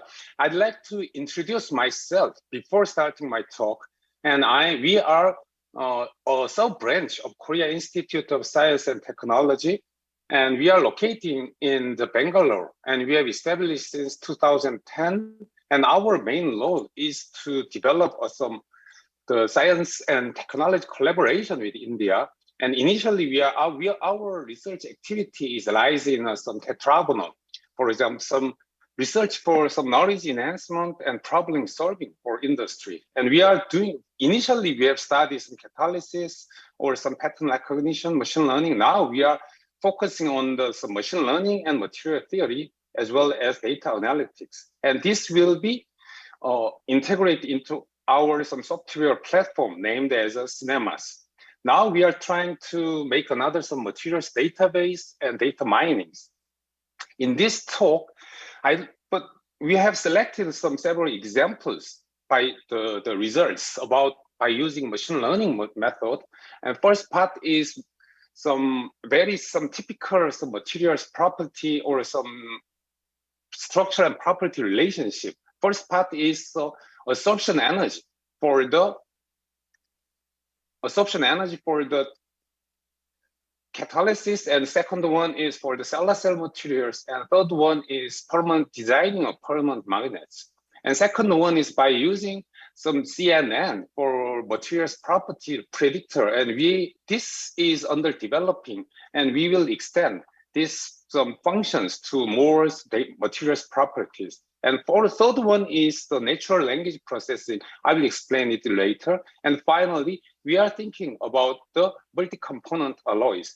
Because Professor Wagmare gave a good introduction of DFT as well as machine learning, I think I can directly into the main topic.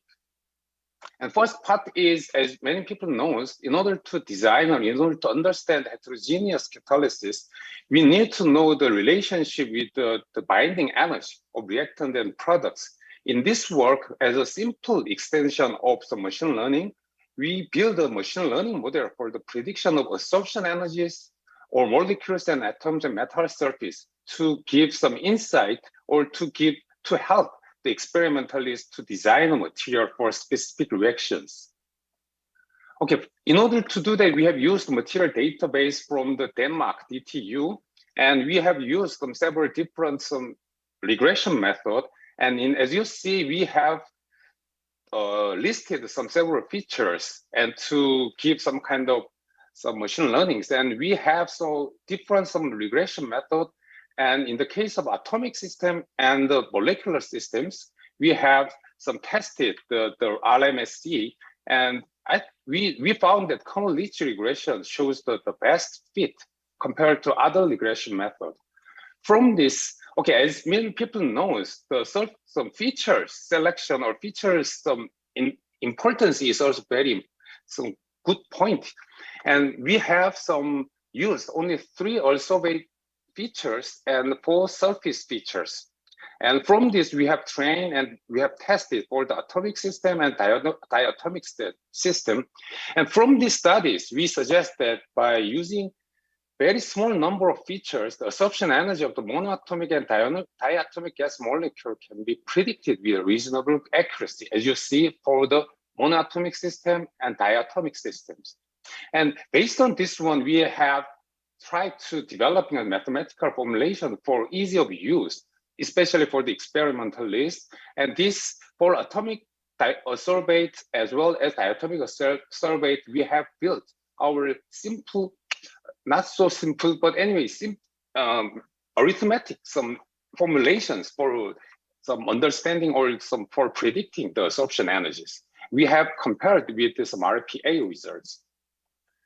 And the other one is, okay, for example, the other some application is by using compressive sensing method, we have seen the scaling relationship of some absorption energy of reaction intermediate to another intermediate. And in this case, we found some kind of some negative slope, and we found by using compressive sensing, we found a very simple some mathematical formulas to understand or to explain the surface descriptor, especially negative slope case that has been seen recently. And this is first example of the catalyst. And second one is some solar cell materials. Also, as many people know, so why and how the photovoltaic is required, how to design it. And from this one, we have made very simple assumptions. Okay, we propose new 357 conducting materials, especially ABX2 type compound semiconductor. And by using materials database, we have designed very simple some machine learning algorithm. And from this, we could find the volume of the material of critical importance and compared to other some materials properties.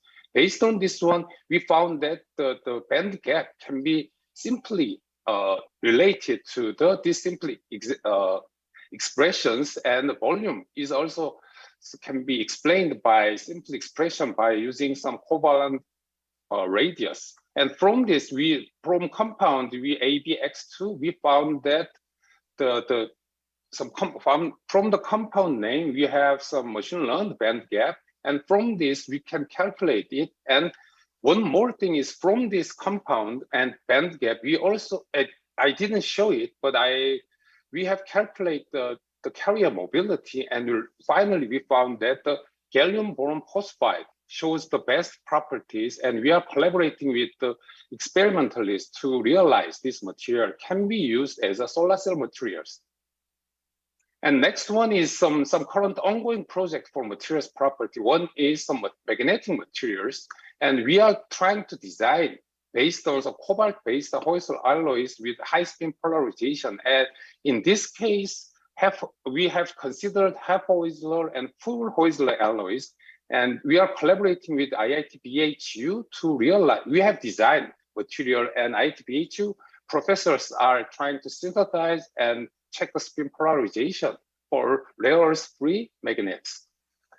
And for this one, but as you know, the permanent magnet can be used for some electric vehicles or other some applications. We are searching new permanent magnet without rare earth. Rare earth-free, for example, in this case, we are trying to make some higher figure of merit materials, but we are thinking about scandium and yttrium to design this material, and it's currently ongoing project. If some good result has been withdrawn, I will let you know again.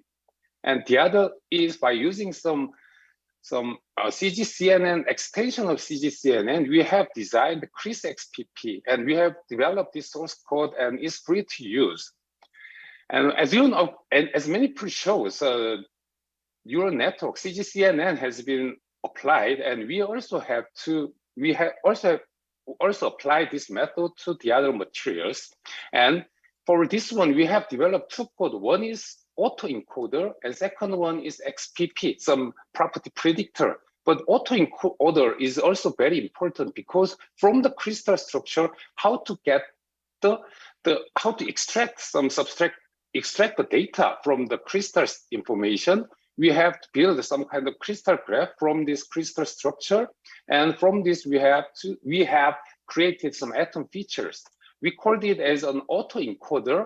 And from this crystal, we extract information as a crystal graph, and we automated this encoder, and finally, we have also developed a decoder, and it has been saved for the 38,000 crystalline materials. And we used some materials project database, and we optimized all the encoding and decoding systems. And once we will get the crystal encoder, we can make some kind of property predictor. And in this case, we have used some graph embedding module, and we have subtract the crystal structure, and finally, we have made property prediction models. And from this, okay, as an example, we have predicted the formation energy as a first starting point of this source code, and we have to build a model explainability module, and by introducing feature selector, and we use a lasso regression to impose sparsity on the feature select layers. And finally, we have developed and we have tested this structure. Okay, this green is our code, and the other will be already some published result. And as you can see, the mean absolute error value is working properly or working better than other materials. And we think 20% of data has been trained and 80% of data has been evaluated. It means with a limited number or with less number of some materials data, we can successfully predict the materials property, especially from formation energy to other materials properties. And from this one, we can explain, okay, the feature from the feature selection, we try to explain the why this kind of prediction can be done. And as an example, we have the selected barium Earth BAERF2, and this has formation energy 4.4, and it is some stable material, and we have the period and group number, and we can distinguish each atom and non-zero difference electronegativity indicates it is stable, and covalent radius, you can see, determine the extent of overlap of electron density of constituents. And from this one, we can successfully explain why this material has stable and showing some kind of materials properties. And but this is under some developing situations. CRIS XPP, we are trying to extend, or we are to upgrade CRIS XPP to CRIS GNN to include all some crystal material and fine tune with a small amount of tag data. And we have collected some 80,000 untagged crystal data set from materials project, and trying to make some database and some simulation system to pre-train the crystal GNN. Finally, we will use this to predict another new materials. And next one is a kind of NLP, and this is based on my personal interest. For example, if someone sees the paper from the literature, I'd like to reproduce this result.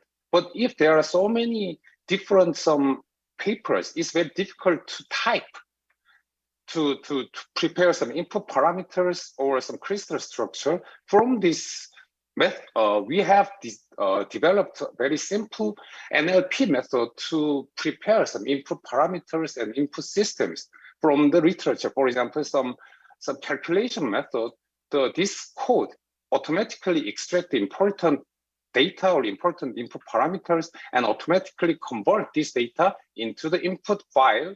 And all the user have to do is just make this file read by the code and just run the code from the code prepared. And in order to do that, we have some 70 hand-picked material science articles, and we have trained this into our NLP module. And finally, we can easily extract some input parameters for the further calculations. And this is method and result, and our accuracy will be much higher, better than other method. And from this one, we are automized the calculation preparations. And final one is for the multi-component alloys. As professors showed a very excellent result. I'm also interested in configuration of some space. In the case of stoichiometry, some alloys one can easily apply. But as far as I know, the material science is a science of tuning the property by adding some external alloys or elements. For example, the configuration space is astronomically high once we add one more atoms, one more elements. But this is one example of some high entropy alloys. But we have tried to, for example, some electrocatalysts, we are trying to alloy, but in order, if the number of elements are 2 or 3, one can do it so manually, or one can do it in a very simple way.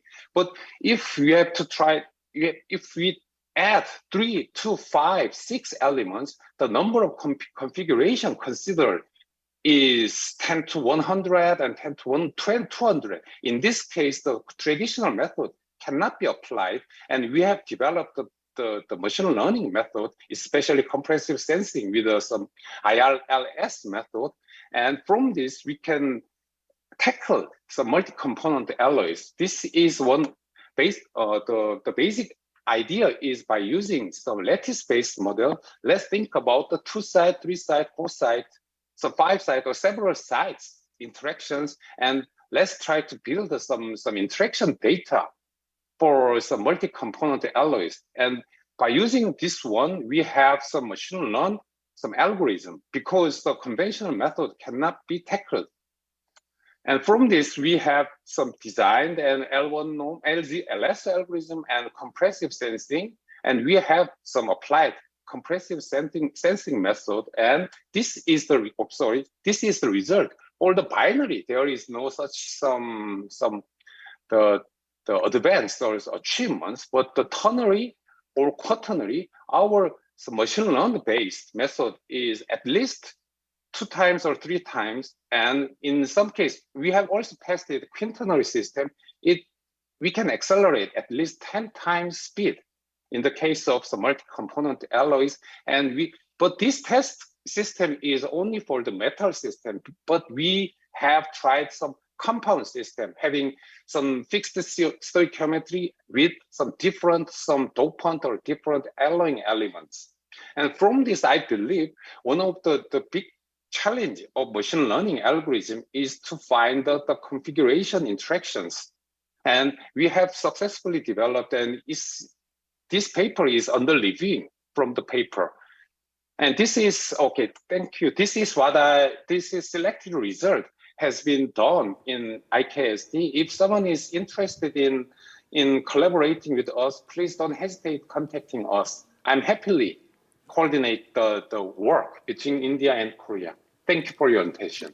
Okay, Dr. Lee, thank you for the excellent talk. Now the paper is open for question.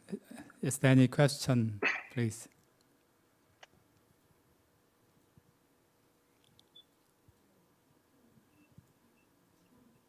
Yes. Yes. So I just wanted to ask, in the autoencoder model, so you're using it for feature selection. Yeah. So you are using it for feature selection. So the features that you have selected, does it mean anything physically, or it is just numbers from a neural network model?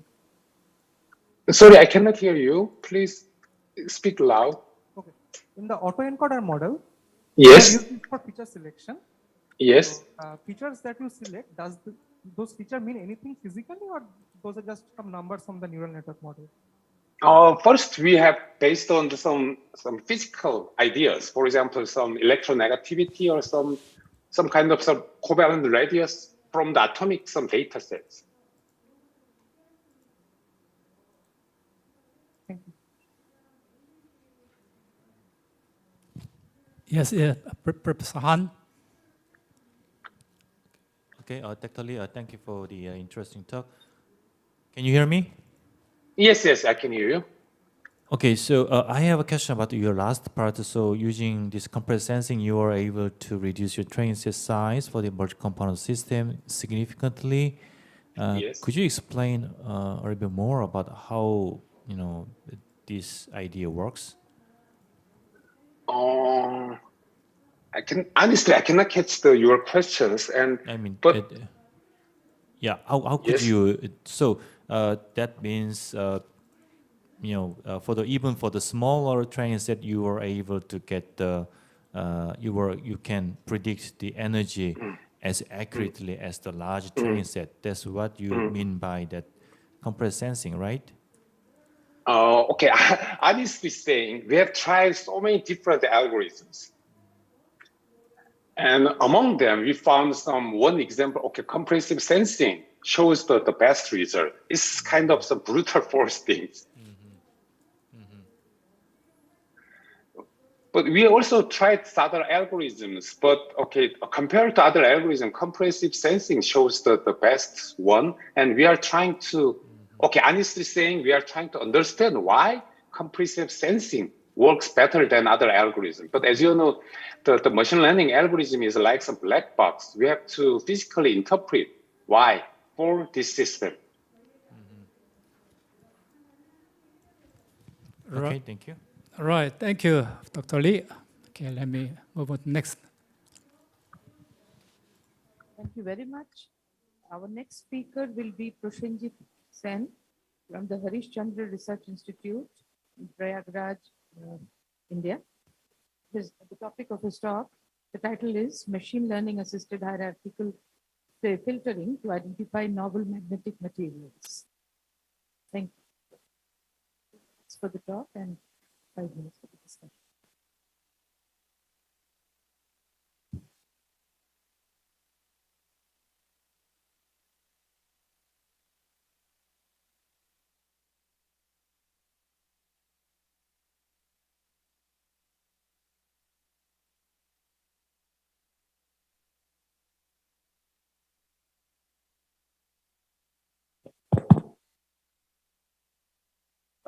I thank the organizers for inviting me to this meeting. I really feel honored, and I'm happy to be able to present our work here. So a lot has been already said about machine learning and quantum calculations, so which has actually made my task much easier. So I'll be talking about a very specific application of machine learning and how we use that to hierarchically filter materials for identifying new magnets.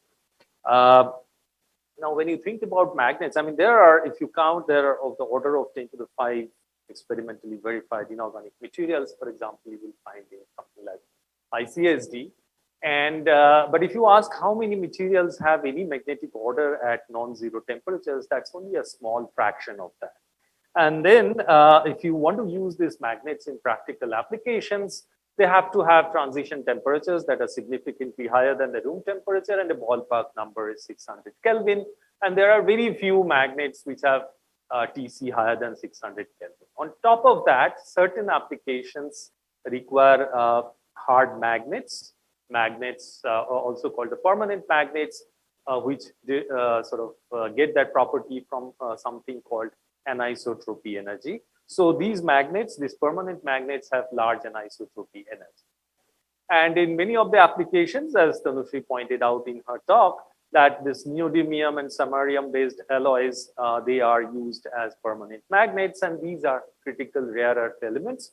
So therefore, there is a need to design permanent magnets without rare earth or small amount of rare earth. So what I'll be focusing on is using machine learning to identify rare earth free permanent magnets. And just to give you an example why or how machine learning can play a crucial role, the traditional way of designing new materials has been the trial and error approach. And here is a nice example. It was shown in 2004 that if you take a cubic iron cobalt alloy and give it a tetragonal distortion, then at some C over A ratio, it can have large anisotropy energy. So this region. So the question is, how do you give that tetragonal distortion? And it took another 10 years of more DFT work and other theory. And finally, in 2014, it was experimentally synthesized. Films of iron cobalt alloy of a certain composition with a certain percentage of carbon, which showed that this tetragonal distortion can be sustained. But then it took 10 years. And if you think about actually applying a new material to any technology, that takes another decade on an average. So machine learning can significantly accelerate that process. And so the approach we take can be called rational design. So what we do is we come up with a proposal, theoretical idea of a number of candidate materials, which is guided by our domain knowledge of physics and materials. And then we use machine learning to filter those out, which satisfy the conditions that we want them to satisfy. So at the end, we get a small number of candidate materials on which one can do DFT and maybe eventually experiments. So the ideas that I'm going to talk about, most of these are in this paper. So we want to identify stable magnetic materials with large magnetic moment, which will give them large magnetization and large anisotropy energy, because we are interested in permanent magnets. And the scheme is the following, that we developed 6 machine learning models. The first 2 are related to the stability of materials. One classifies materials into stable or unstable classes. The other can actually predict the formation energy or heat of formation. The second, the models 3 and 4 are related to the magnetic properties. So one classifies stable materials into magnetic and non-magnetic classes. And the next one predicts magnetic moment on the magnetic materials. Models 5 and 6 are related to magnetic anisotropy energy. This one classifies materials into high or low anisotropy classes. And the last one is about predicting the value of magnetic anisotropy energy. As it turns out, the performance of this model was, we were not satisfied with the performances of this model. So I'm not going to talk about this, but as we will see, even with these 5 models, we can do a pretty good job. Okay, now in any machine learning application, data set is the starting point. So we used this database of 2-dimensional materials from the computational materials repository, which is a DFT generated data set. And in the version of the database that we took, there are a total of 3515 materials, 2846 stable and about 669 unstable. Then 801 of these were magnetic, with most of them ferromagnets and a few antiferromagnets. And because the data set for the magnetic materials was small, we augmented that with 35 2D ferromagnetic materials from Materials Cloud. And I'll be using these names. So the full material data set will be called data full, the stable materials data stable, and final set of, after some curation and addition of these, 827 materials form what is called the data set for magnetic materials. And then when you do a machine learning application, of course, you have to select your features, and our feature selection is completely guided by our domain knowledge of physics. And so basically, the simple idea is that any property of any material is a function of its composition and structure. So through all these features, what we have tried to do is to capture that information in a physically transparent way. They can be broadly classified into 5 classes. These are configuration averages of atomic quantities. These features capture stoichiometry of the compounds. These are related to structures, the cell area, for example, and something called atom-centered symmetry functions. Then some chemical features, the number of d electrons on the transition metals that are largely responsible for magnetic properties. And the final category called the sign matrix, which captures both composition and structure. And these two, this AC, SF, and number of d electrons, are used only for the magnetic tasks. So now I come to the performance of the models. The first two models, as I said, are related to heat of formation. The first one classifies materials into stable or unstable classes. And we three classification models. And as you can see, the performance of the random forest model, I do not have the time to sort of go into the technicalities of this, but the random forest model performs the best. And these are various quantities you can calculate to see how the model is performing, and the larger these numbers are, the better. And as you can see, the model performs quite well. And here is the heat of formation regressor. So the prediction accuracy is captured by this quantity called R square, and the correlation between the predicted and the DFT calculated value of the test set. And this is the mean absolute error of the prediction. So in this case also, the random forest model performs the best. Then the third and the fourth models are related to the magnetic properties. This one classifies stable materials into stable and unstable classes. And this one predicts the moment on the magnetic materials in the units of mu b, Bohr magneton per transition metal. And as you can see, the performance of this model, or the R square value of this model, is somewhat less than what we had for the heat of formation prediction, for example. And we have some insights into that. Firstly, the data set for the full data set is, of course, much larger than the data set for the magnetic materials. But then it turns out the magnetic moment may be a little more difficult quantity to predict. This is seen from its published literature, that in this paper, this class of materials were studied. And when it came to prediction of magnetic moment, turns out that while for the telluride materials, the prediction accuracy was quite good, when all the materials, that is sulfides and selenides, were also included, the accuracy was much poorer. And in fact, the mean absolute error on the magnetic moment per atom that they got is much larger than what we have in our models. And the reason for that, and this is what I would like to emphasize, is that in the models used in this paper, the features did not contain any structural information. They only contained configuration average atomic quantities, whereas this radar plot shows that the structural quantities carry significant weight.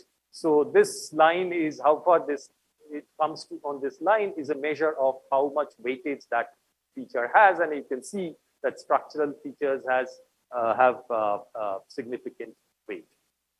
So, so in other words, we have good predictive models over a wider class of materials. And the final model is, of course, anisotropy energy classification. Here we classify materials into having low or high anisotropy energy, and that threshold is determined by the median value of anisotropy energy in the training set. And this is how this model performs. Okay. Now, with those models, what can we do? What we do is the following, that ultimately we want to screen new materials, okay? And when we analyze our data set, what we find is that the materials that contain 3D elements tend to have large magnetic moments per atom. And in the 5D materials, they tend to have large anisotropy energy. And that is perfectly understandable from the physics of the transition metals. So what we do is we want to combine 3D and 5D elements in a single material. Now remember that just combining 3D and 5D elements and coming up with any material is not going to give you large anisotropy. It is not even guaranteed that that will be magnetic, because the original data set contained many such materials which were not magnetic. So anyway, so what we do is we identify materials containing 5D elements that have at least that have 2 transition metals in the unit cell and have an anisotropy above this threshold of 15 MeV per transition metal. And we also identify these materials in this class which have 3D transition metals with moment greater than 3 μV per transition metal. Now we take materials in this class and replace one of the 5D elements by a 3D element. We take materials in this class and replace a 3D element by a 5D element. So this way we we generate 278 new mixed 3D, 5D compounds, which were not in the original data set. And then we train our machine learning models and apply those on these class of 278 test materials. When we apply the model for the heat of formation, it is predicted that 91 of these 275 are predicted to have heat of formation less than minus 0.5 eV per atom. So we take these 91 compounds and now apply this model for magnetic, non-magnetic classification as well as prediction of magnetic moment. And we demand that the model, that the material should have a magnetic moment which is greater than 2.5 μV per transition metal atoms. Now, let me point out that these threshold values are at this point completely arbitrary. What you choose will depend on what target properties you are interested in.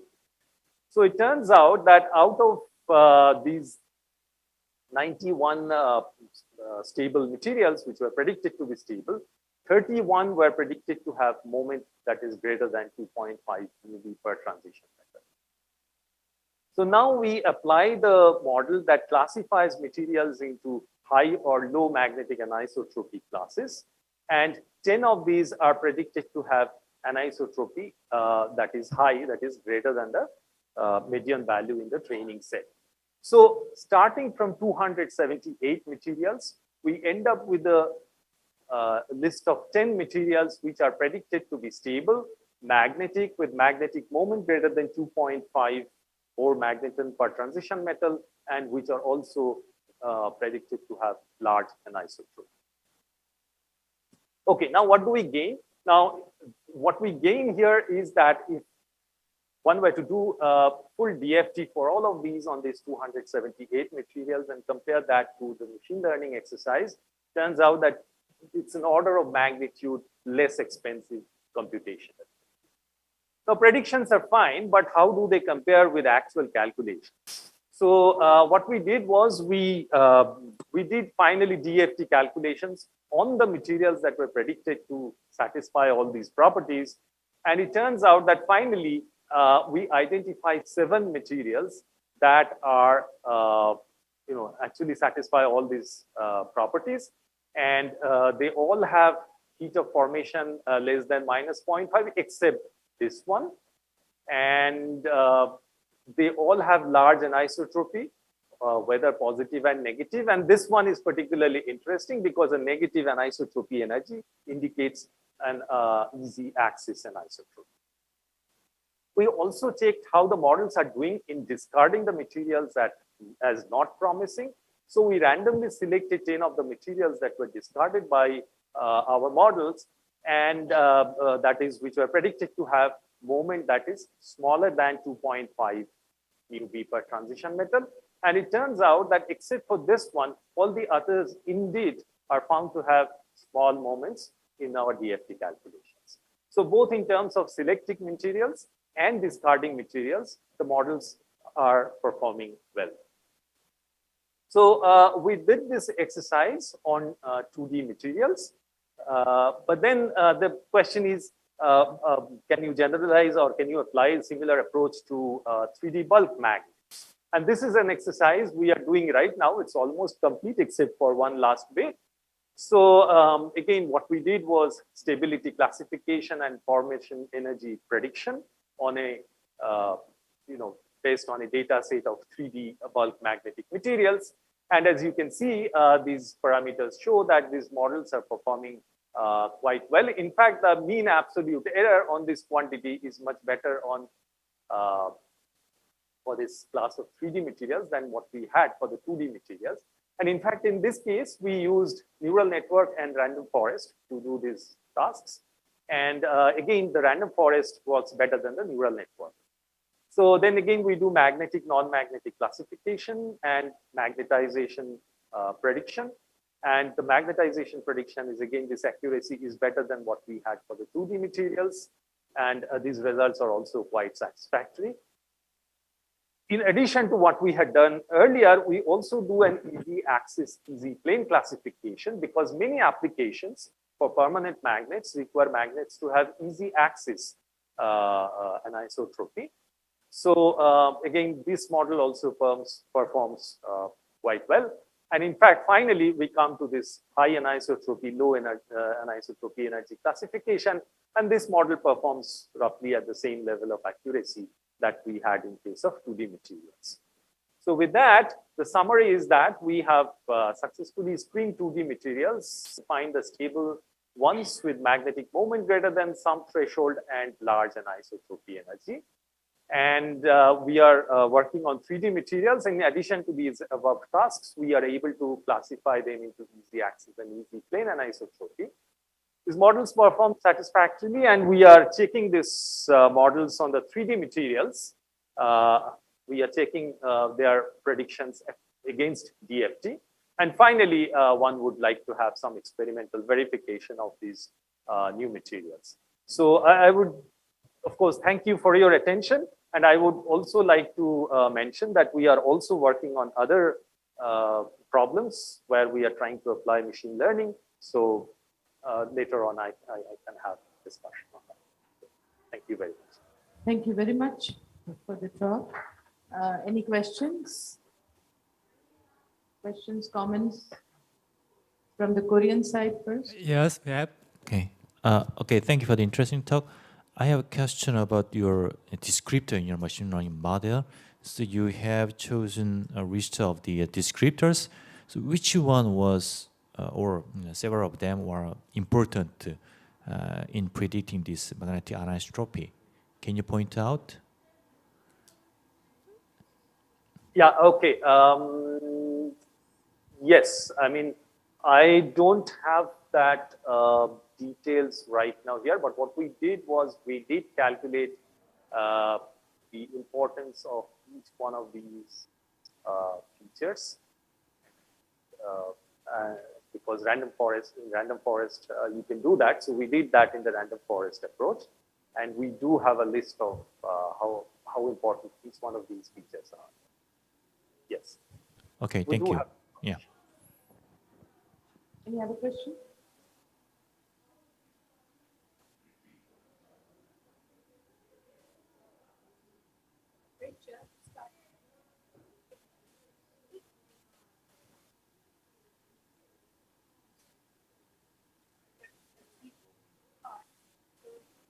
Is there any specific reason you want to be using it as a magnetic technique? The high transition may not be the best. Okay, two parts to be answered.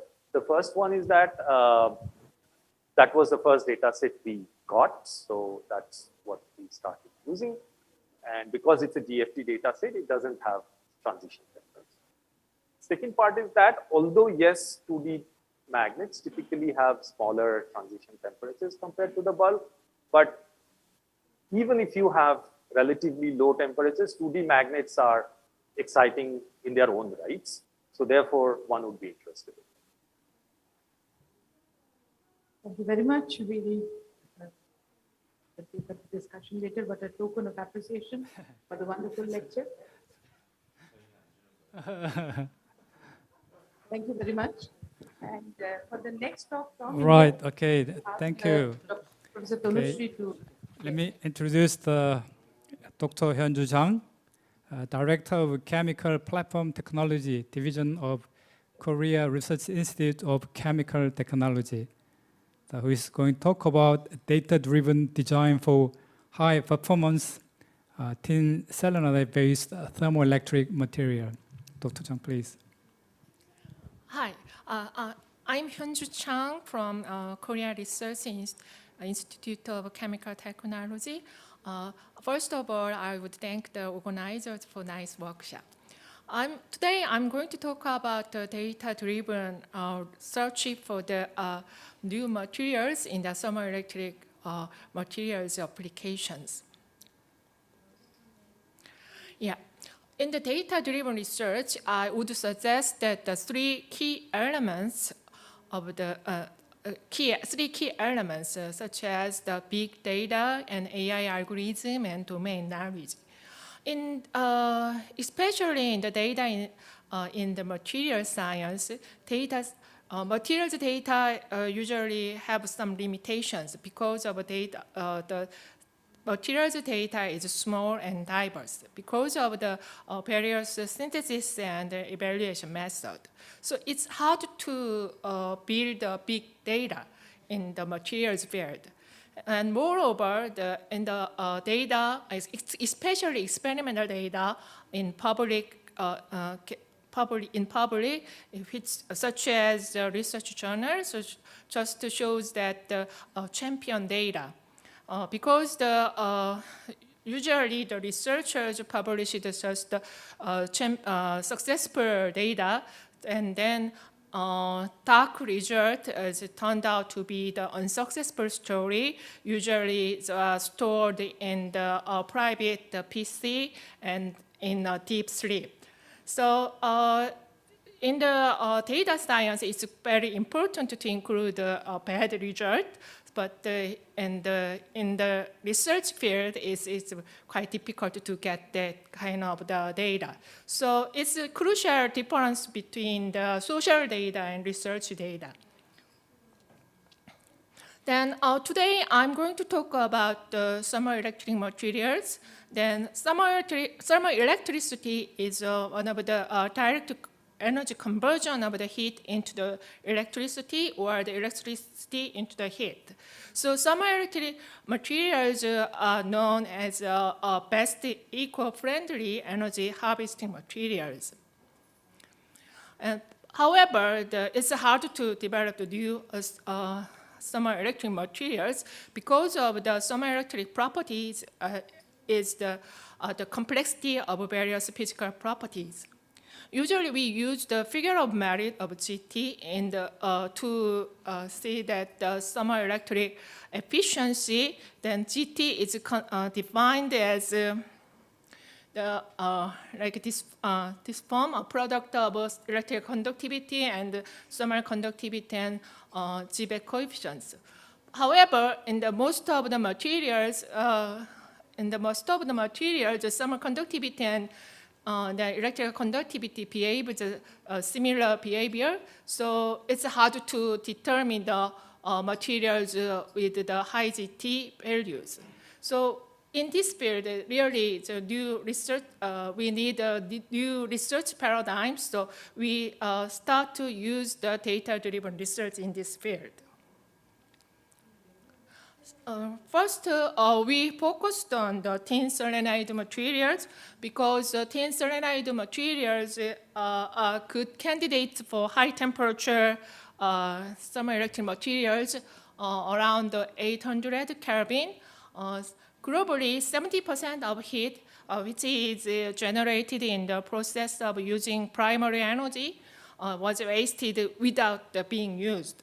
So high temperature thermal electric materials can be the earth-saving chemicals to recover the wasting heat into the electrical energies. So this is a workflow of our data-driven research to find out the new thermal electric material. First, we started from the systematic data generation and collections. Then with the collected data, we built the machine learning predictive models. And then after the building machine learning models, we searched the new component for the which shows the high GT values. With the high throughput screening with the machine learning models, and then we can identify the dopant for the high GT materials. Then after the identification, we have validated our predictions with experimental synthesis and computational analysis. This is the full walkthrough of our research. Then at the first stage, we started from the how to collect data. In generally, we researchers saved their data into their notes or the computing files in their PC. Then, but the kind of data easily lost after the writing a paper or the graduation. So in this stage, we suggested web-based data platform to collect the data systematically. So if we use the web-based data platform, then one can upload the files easily by drag and drop method. And also, you can share your result with colleagues without sending further sending email, something like that. And also, we try to keep that dark result in that platform. This is our web-based data platform for summer electric material, TE-Explorer. And this is, here is the web page, so you can reach it anytime. But this kind of web-based data platform has many advantages. First of all, you can use it without any installation, and also you can access from any device, even with a mobile phone. Then collected data can be easily downloaded using the API for the building and machine learning models. TE-Explorer also provided searching function. So you can search the samples from the periodic table or text-based search. Then searched data is listed here, and then which shows that the compositions of the samples and the simplified synthesis conditions here. If you click the sample ID, then it shows the more detailed data, such like that. In the experimental data, if you can choose the several samples, and you can compare their measurement result. In the calculation data, which obtained from the DFT calculation, you can compare those or the band structure and the bulk modulus and so on. The experimental data set was generated by the Professor In Chung's group at the Seoul National University. Actually, they generated data thin selenide doped materials. They generated 263 samples with the 27 dopants, but they started from the sodium doped or the chlorine doped thin selenide, and they varied the second dopant to find the new summer electric materials. And they saved their measurement of the three kinds of the summer electric properties, the electrical conductivity and Seebeck coefficient and summer conductivity. With these three values, you can calculate the GT values. But to use this experimental data for the machine learning, we have to clean up some faulty data set. Because the experiments, this data was gathered from the several students. So after then, so we found that some abnormal values, and so we have to clean the data to make more accurate machine learning models. And for the computational data set, we have used the BASP program, which is the most popular programs in the DFT calculation. And then we used the supercells with a single doping case, about 3% of doping.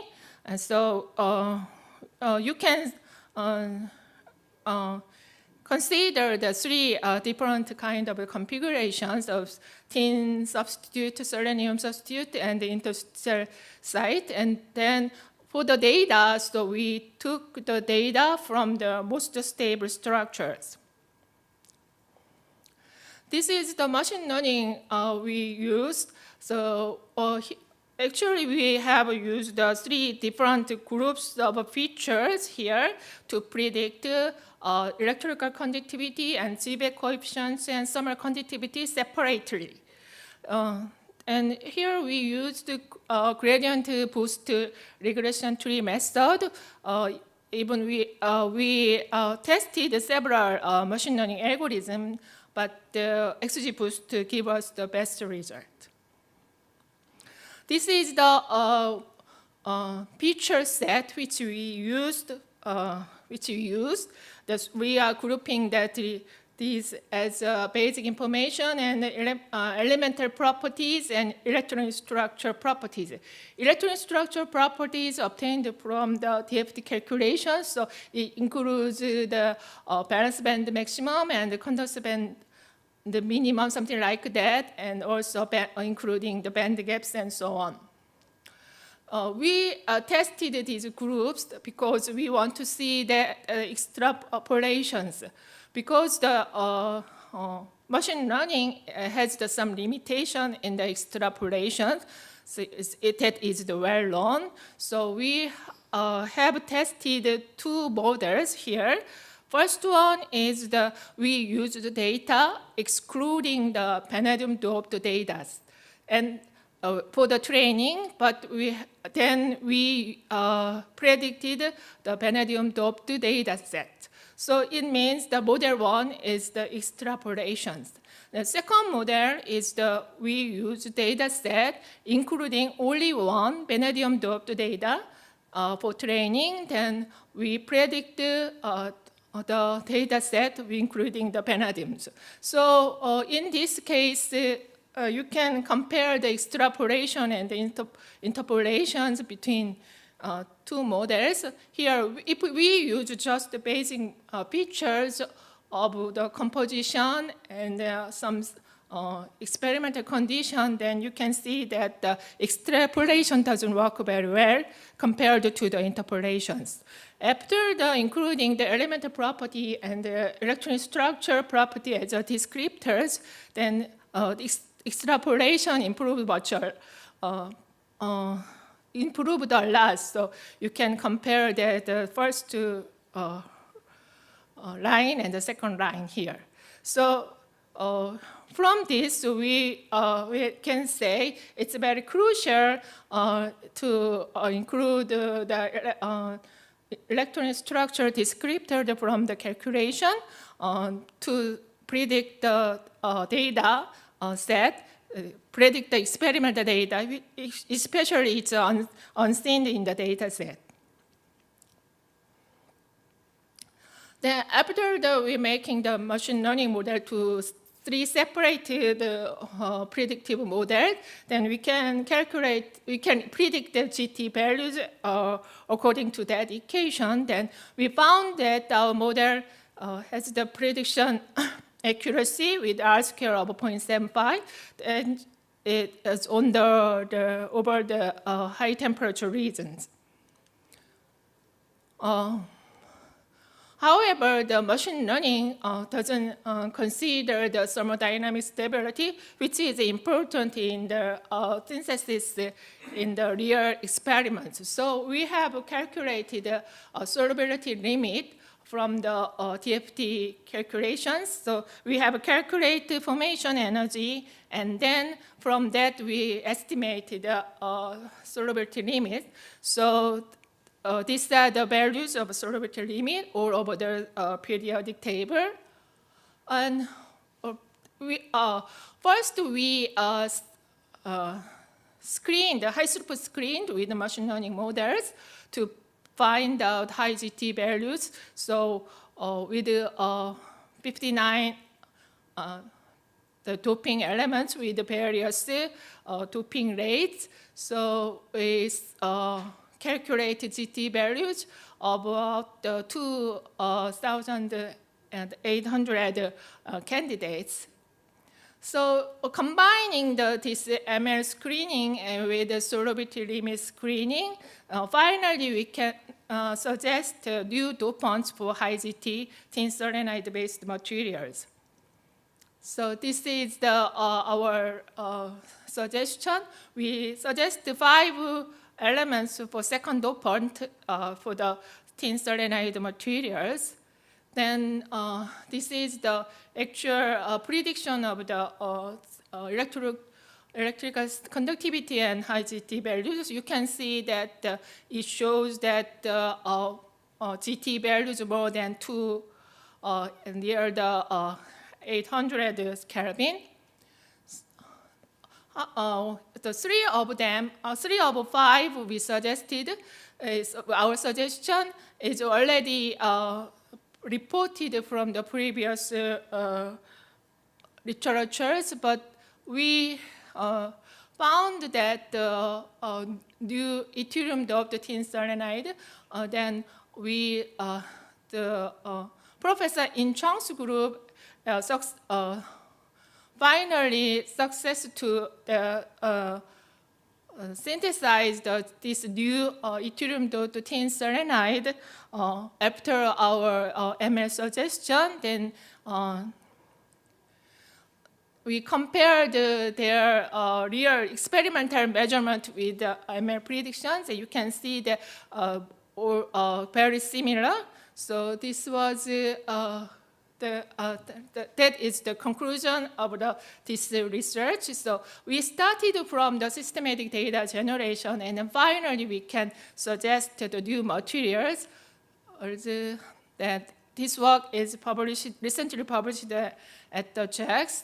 So this is my closing remarks of this talk. Though I want to emphasize on that the experimental data can be easily collected with a web-based data platform, such as the T-Explorer. And also, I want to emphasize on the calculation data can be a good features for ML prediction for the data point outside the experimental data set to overcome the extrapolation limit of the ML.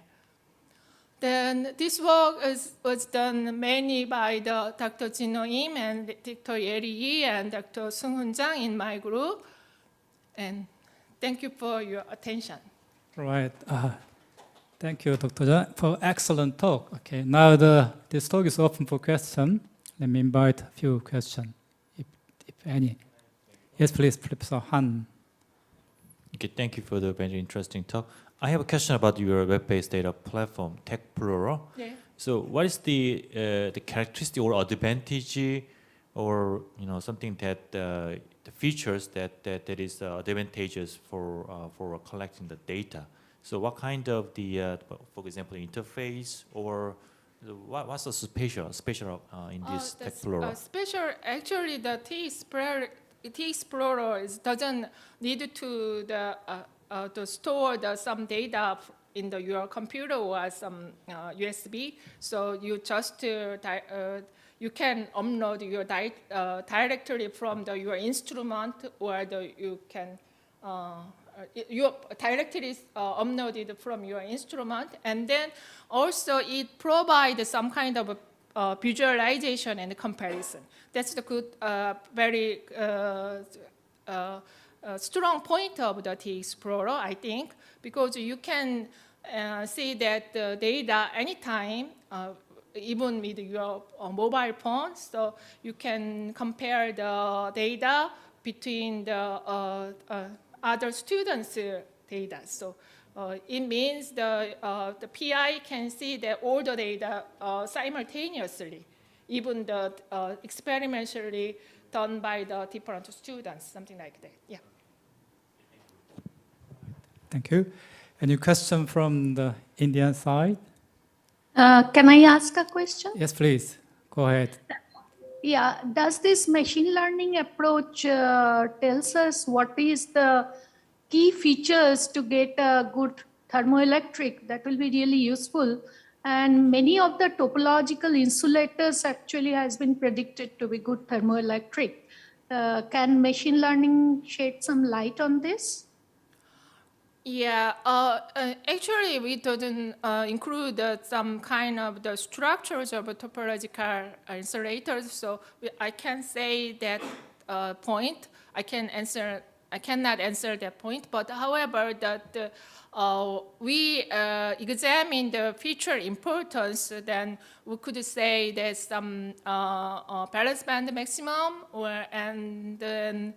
How do I say, the electronegativity, something like that. Some features, we can find that some features are important to determine the high GT values. So you can see there's some more details, yeah, from the paper, yeah.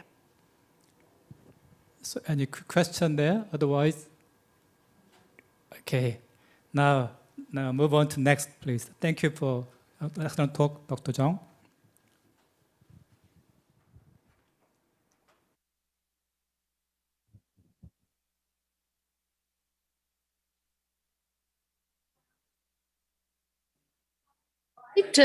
Dr. Nawaz Alampara from QPI AI India in Bangalore to give the concluding talk of this session, which will be on machine learning assisted workflows for the discovery of low dimensional and quantum materials. Please.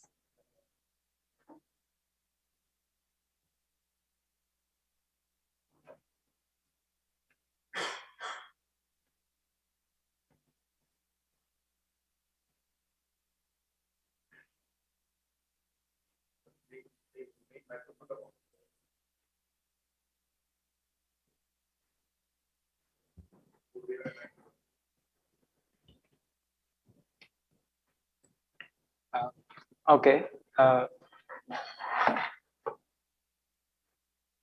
Okay. Good afternoon. First of all, I'm very honored to be part of this event and to share the stage with the experts here. So I'll be talking about machine learning assisted workflows for the discovery of low dimensional materials. So ML has came a long way, especially in the field of computer vision and natural language understanding. To prove that point, I'll introduce you to DALI 2. DALI 2 is an AI application developed by OpenAI. It takes as input a sentence and it creates an ultra realistic image or an art form. So on the left hand side is a bowl of soup that is portal to another dimension. We can see here that the AI model is able to generate the objects and also it gives the details like shadows and it looks very ultra realistic. And the second image is again a bowl of soup, but that looked like a monster knitted out of food. So the model here is able to bring in all the object that is mentioned in the sentence. It also understands the texture of food and it also understands how a monster look like. So finally, we have an astronaut riding a horse. So here the model is able to associate an astronaut with space and it blends in the background with a space image. So the point that I'm trying to make here is that AI is well developed in areas of computer vision and natural language understanding. So in this talk, what we'll be interested in is seeing how AI is being used in material science and what is the AI revolution. So before going to that, I'll also talk about the bottlenecks in using machine learning in material sciences and also how and where AI is being used. So most of the use cases here have already been discussed in previous talks. So this is more of like an overview of what we have been using in material science domain. So AI models can be used to predict properties of material. It can be a regressor model to predict property, or it can be a classifier where you classify if the material is, for example, if it's an insulator or a metal or a semiconductor. Or so for this use case, we require a data set with labels so that we can train the model. So this data set can be from DFT or maybe from experiment. The second use case is where you generate force field or interatomic potentials. These are again based on data sets that are generated from DFT or trajectories from molecular dynamics calculation. This is a very powerful use case. So you can use neural network or ML models as an alternative to DFT or molecular dynamics simulation. And the third is the data mining use case where you extract out information from literature or scientific documents and gain new insights out of that. And the reaction network use cases where again you use language models like NLP, models like transformers, and you represent chemical reactions in the form of what is known as smiles representations, and use it for many use cases like predicting the products of a reaction given the precursor, or if you give the reaction, it can predict the yield of the reaction. Or nowadays there is also the idea of retrosynthesis where you give the products as input and the model will be able to give you which precursors to be used or how much catalyst to be used. And what we or the community is working towards is mostly for inverse designing material and automating experiments. So inverse designing is the idea of having a predetermined property. The material you want should have some predetermined property, and the model should be able to tell you the structure of your material, the elements that it is using, and the composition.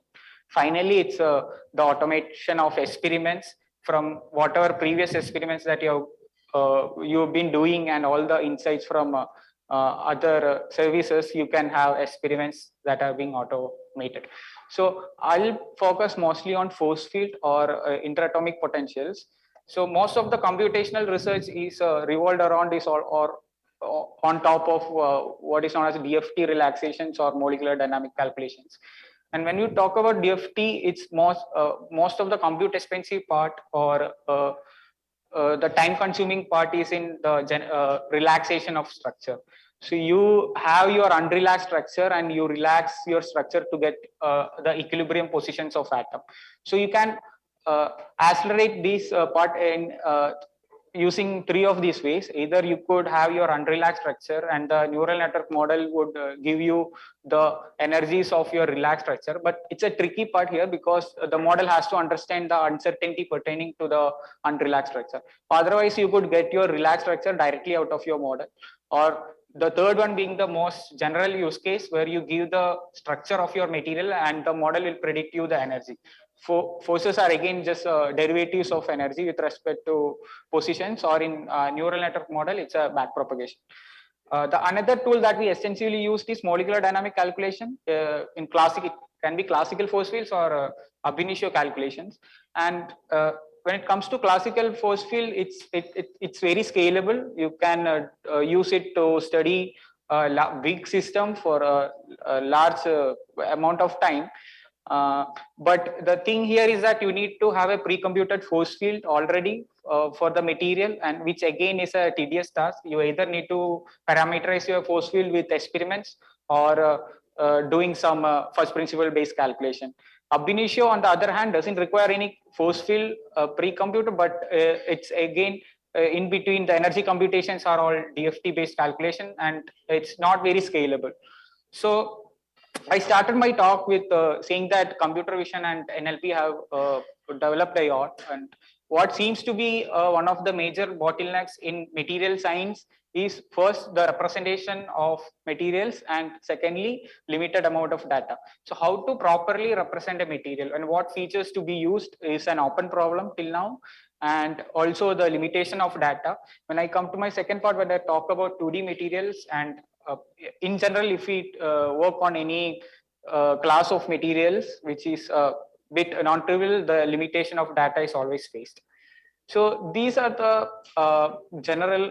So what seems to be the trend of the material science community in using machine learning is to use what is known as graph neural network based algorithms. So where you represent your materials as graph, so the atoms in the materials are what is known as nodes in graphs, and the bond is the edge in your graph. And you can featureize your nodes and edges, and the commonly used features for the atoms are atomic numbers and other features like charges. And in your edge feature, you ideally need invariant features, since we have to respect the symmetries of the material and it need to be invariant to rotation. So we use invariant features like distance between atoms and so on. And after that, you do what is known as message passing aggregations, where you collect information from your neighboring nodes, or in terms of material science, your neighboring atoms, and then update your embedding. So this update algorithm again has to be invariant to the restriction. Only restriction here is that it has to respect the symmetry. So SNET is one of the first model. Which started with graph neural network based calculations, and it uses features only atomic numbers and distance between atoms as your edge feature, and it seems to work pretty well. But only limitation there was, it was unable to include the contributions from angles and torsional contributions. So the next model which came, which tried to solve this issue, was the DimeNet model, which also included, instead of using only the distance between atom, it also included the angle between bonds. So which further improved the model a lot. But since we have to use invariant features, there were still some limitation. What seems to be the state of the art trend or the models is a transformer based model. So this is more of like a fully connected graph, where the model itself identifies which neighbors to be included in each of the contributions and so on. So this is about material representation. I'll quickly go to 2D materials. So this is a brief history of like what 2D materials started out with. Okay, so I'll quickly go through. So 2D materials are like very interesting. It has a very non-trivial properties, mostly because of the screening. And if you have heterostructures of 2D materials, then you get to see many exciting things. So these are few workflows. I'll quickly go through this. So one of them is to combine different ML models. So first one being where you can use data mining to find which are the layered materials that are already there in the literature. Then use some protocol to identify which is the 2D entity in it and create out the primitive cell out of that. Other one is where you decorate your lattice with new combinations, where instead of, like, for example, MOS to sulfur, you can use selenide. So with such combinatorial exploitation, we can use many, create more data. And what now, instead of doing DFT, if you want to work with neural networks or ML models, we need to have a pre-trained model, or otherwise you need a very big data set. So that's one problem there. And again, if you want to work with heterostructures, and if there is a lattice mismatch, and if you have something like more patterns, you need a very big primitive cells. So tackling this with DFT is extremely difficult. And if you want to work with neural network, again, the data is a problem. So two approaches that we can borrow from computer vision or other applications of AI is, one is to use transfer learning, where you instead of training your model on your 2D material data set, you can train it on your bulk material data set and fix few of the weights, especially like the one with atoms embedding and all, some of the interaction layer. And you only fine tune if your new data set has new element, only few embedding layers or the interaction layer. And this seems to be a good approach where if you are facing the issue of data. And the second one being where you use a hybrid model like ab initio ML model. So you start your calculation with ab initio molecular dynamics calculation. You run it for a few picosecond, then use that frames to train your neural network model and do the rest of the inference. So this is one way. Other way is to train your model on a small, you do your AMD on small system, train your model on that data, and then scale it to a larger system using neural network based model. So these two approach is a good approach and can be used if you work with, if you need quantum interactions in your system. So one thing to be noted here is that your model needs to account for the uncertainty coming out of your neural network model as well. So there are different ways to compute the uncertainties of your neural network model, like dropout ML, or if you are using Bayesian based neural network, there's inbuilt values of your confidence and so on. So with this approach, I'll try to talk in my talk here. And so my message towards the community is that we need to use a lot of approaches that I've been using in computer vision and other applications in the domain of material science as well. So thank you. I'm very honored to be part of this event.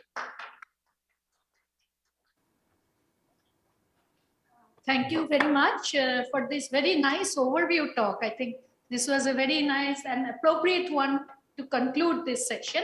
So are there questions from the online participants? Are there any questions from the online participant from the Korean side?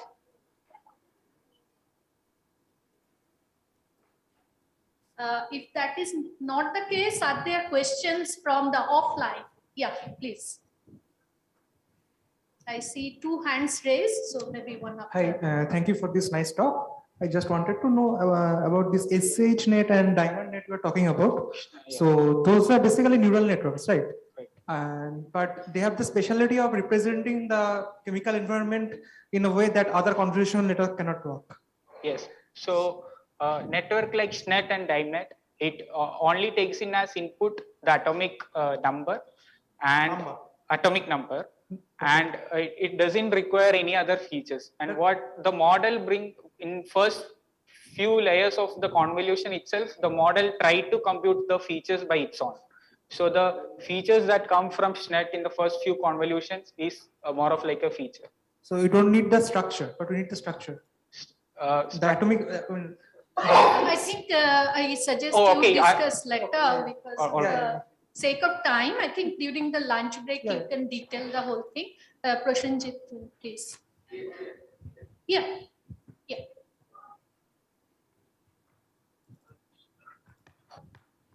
Yeah, my question was about the graph neural network. So when you use graph neural network, and you said you take the material as a fully connected graph, do you have to worry about your system size? Number one. Number two, when you go from a finite simulation on ab initio to a large simulation with this machine learned potential, do you have to, is this smooth, or there are issues that you have to take care of? Right. So the first part where when you use fully connected graph, there's definitely a problem of you need a very big GPU there, since there are a lot of message passing happening between, and when you connect all of the edges with all of the nodes, then it's a lot of computations that needs to be done. So there is always a requirement of higher GPUs. And on the second part where you asked, there is also definitely sometimes when you couple ab initio with molecular dynamics potential, and so you always need to monitor the uncertainty of your ML predictions.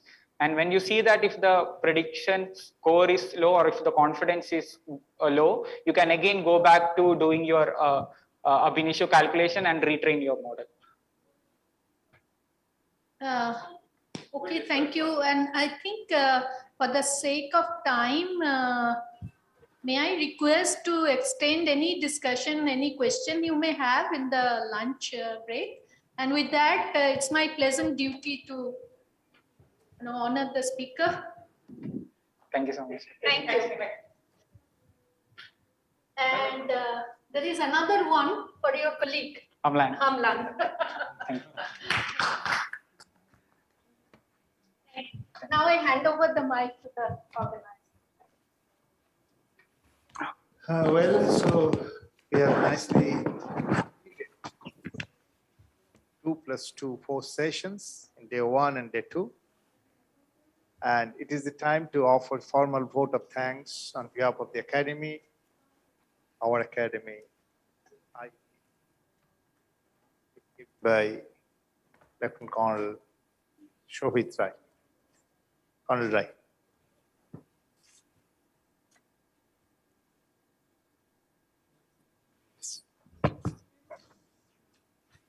A very good afternoon in India and good evening in Korea. I am Colonel Shobhit Rai, Deputy Executive Director, INAE, and it is my pleasant duty to extend a vote of thanks. The 5th INAE-NAEK workshop comes to a conclusion today after extremely useful technical discussions held yesterday and today that is 25th and 26th August, 2022. My gratitude to Professor Jong-hee Sung, Vice President NAEK, and Professor Indranil Mana, President INAE, for their patronage of the event. I thank session chairs for 25th August, Professor Samit K. and Professor Seung-Cheol, and for 26th August, that is today, Professor Sanghamitra Bandyopadhyay and Professor Tae-yeon Seong. My deep appreciation is to all the speakers from Korea and India for the technical sessions on day 1 and day 2. And thank you for sharing and showcasing your work in the areas of your expertise. My deep appreciation to NAEK and their team for their continuous interaction for the successful conduct of this workshop flawlessly. Lastly, I table my deep gratitude on behalf of INAE to Professor Sanghamitra Bandyopadhyay, Director, Indian Statistical Institute, and Professor Debatosh Goha, Professor, University of Kolkata, their senior colleagues, and their students in provision of all help, time, and effort in execution of this workshop at Kolkata. Thank you.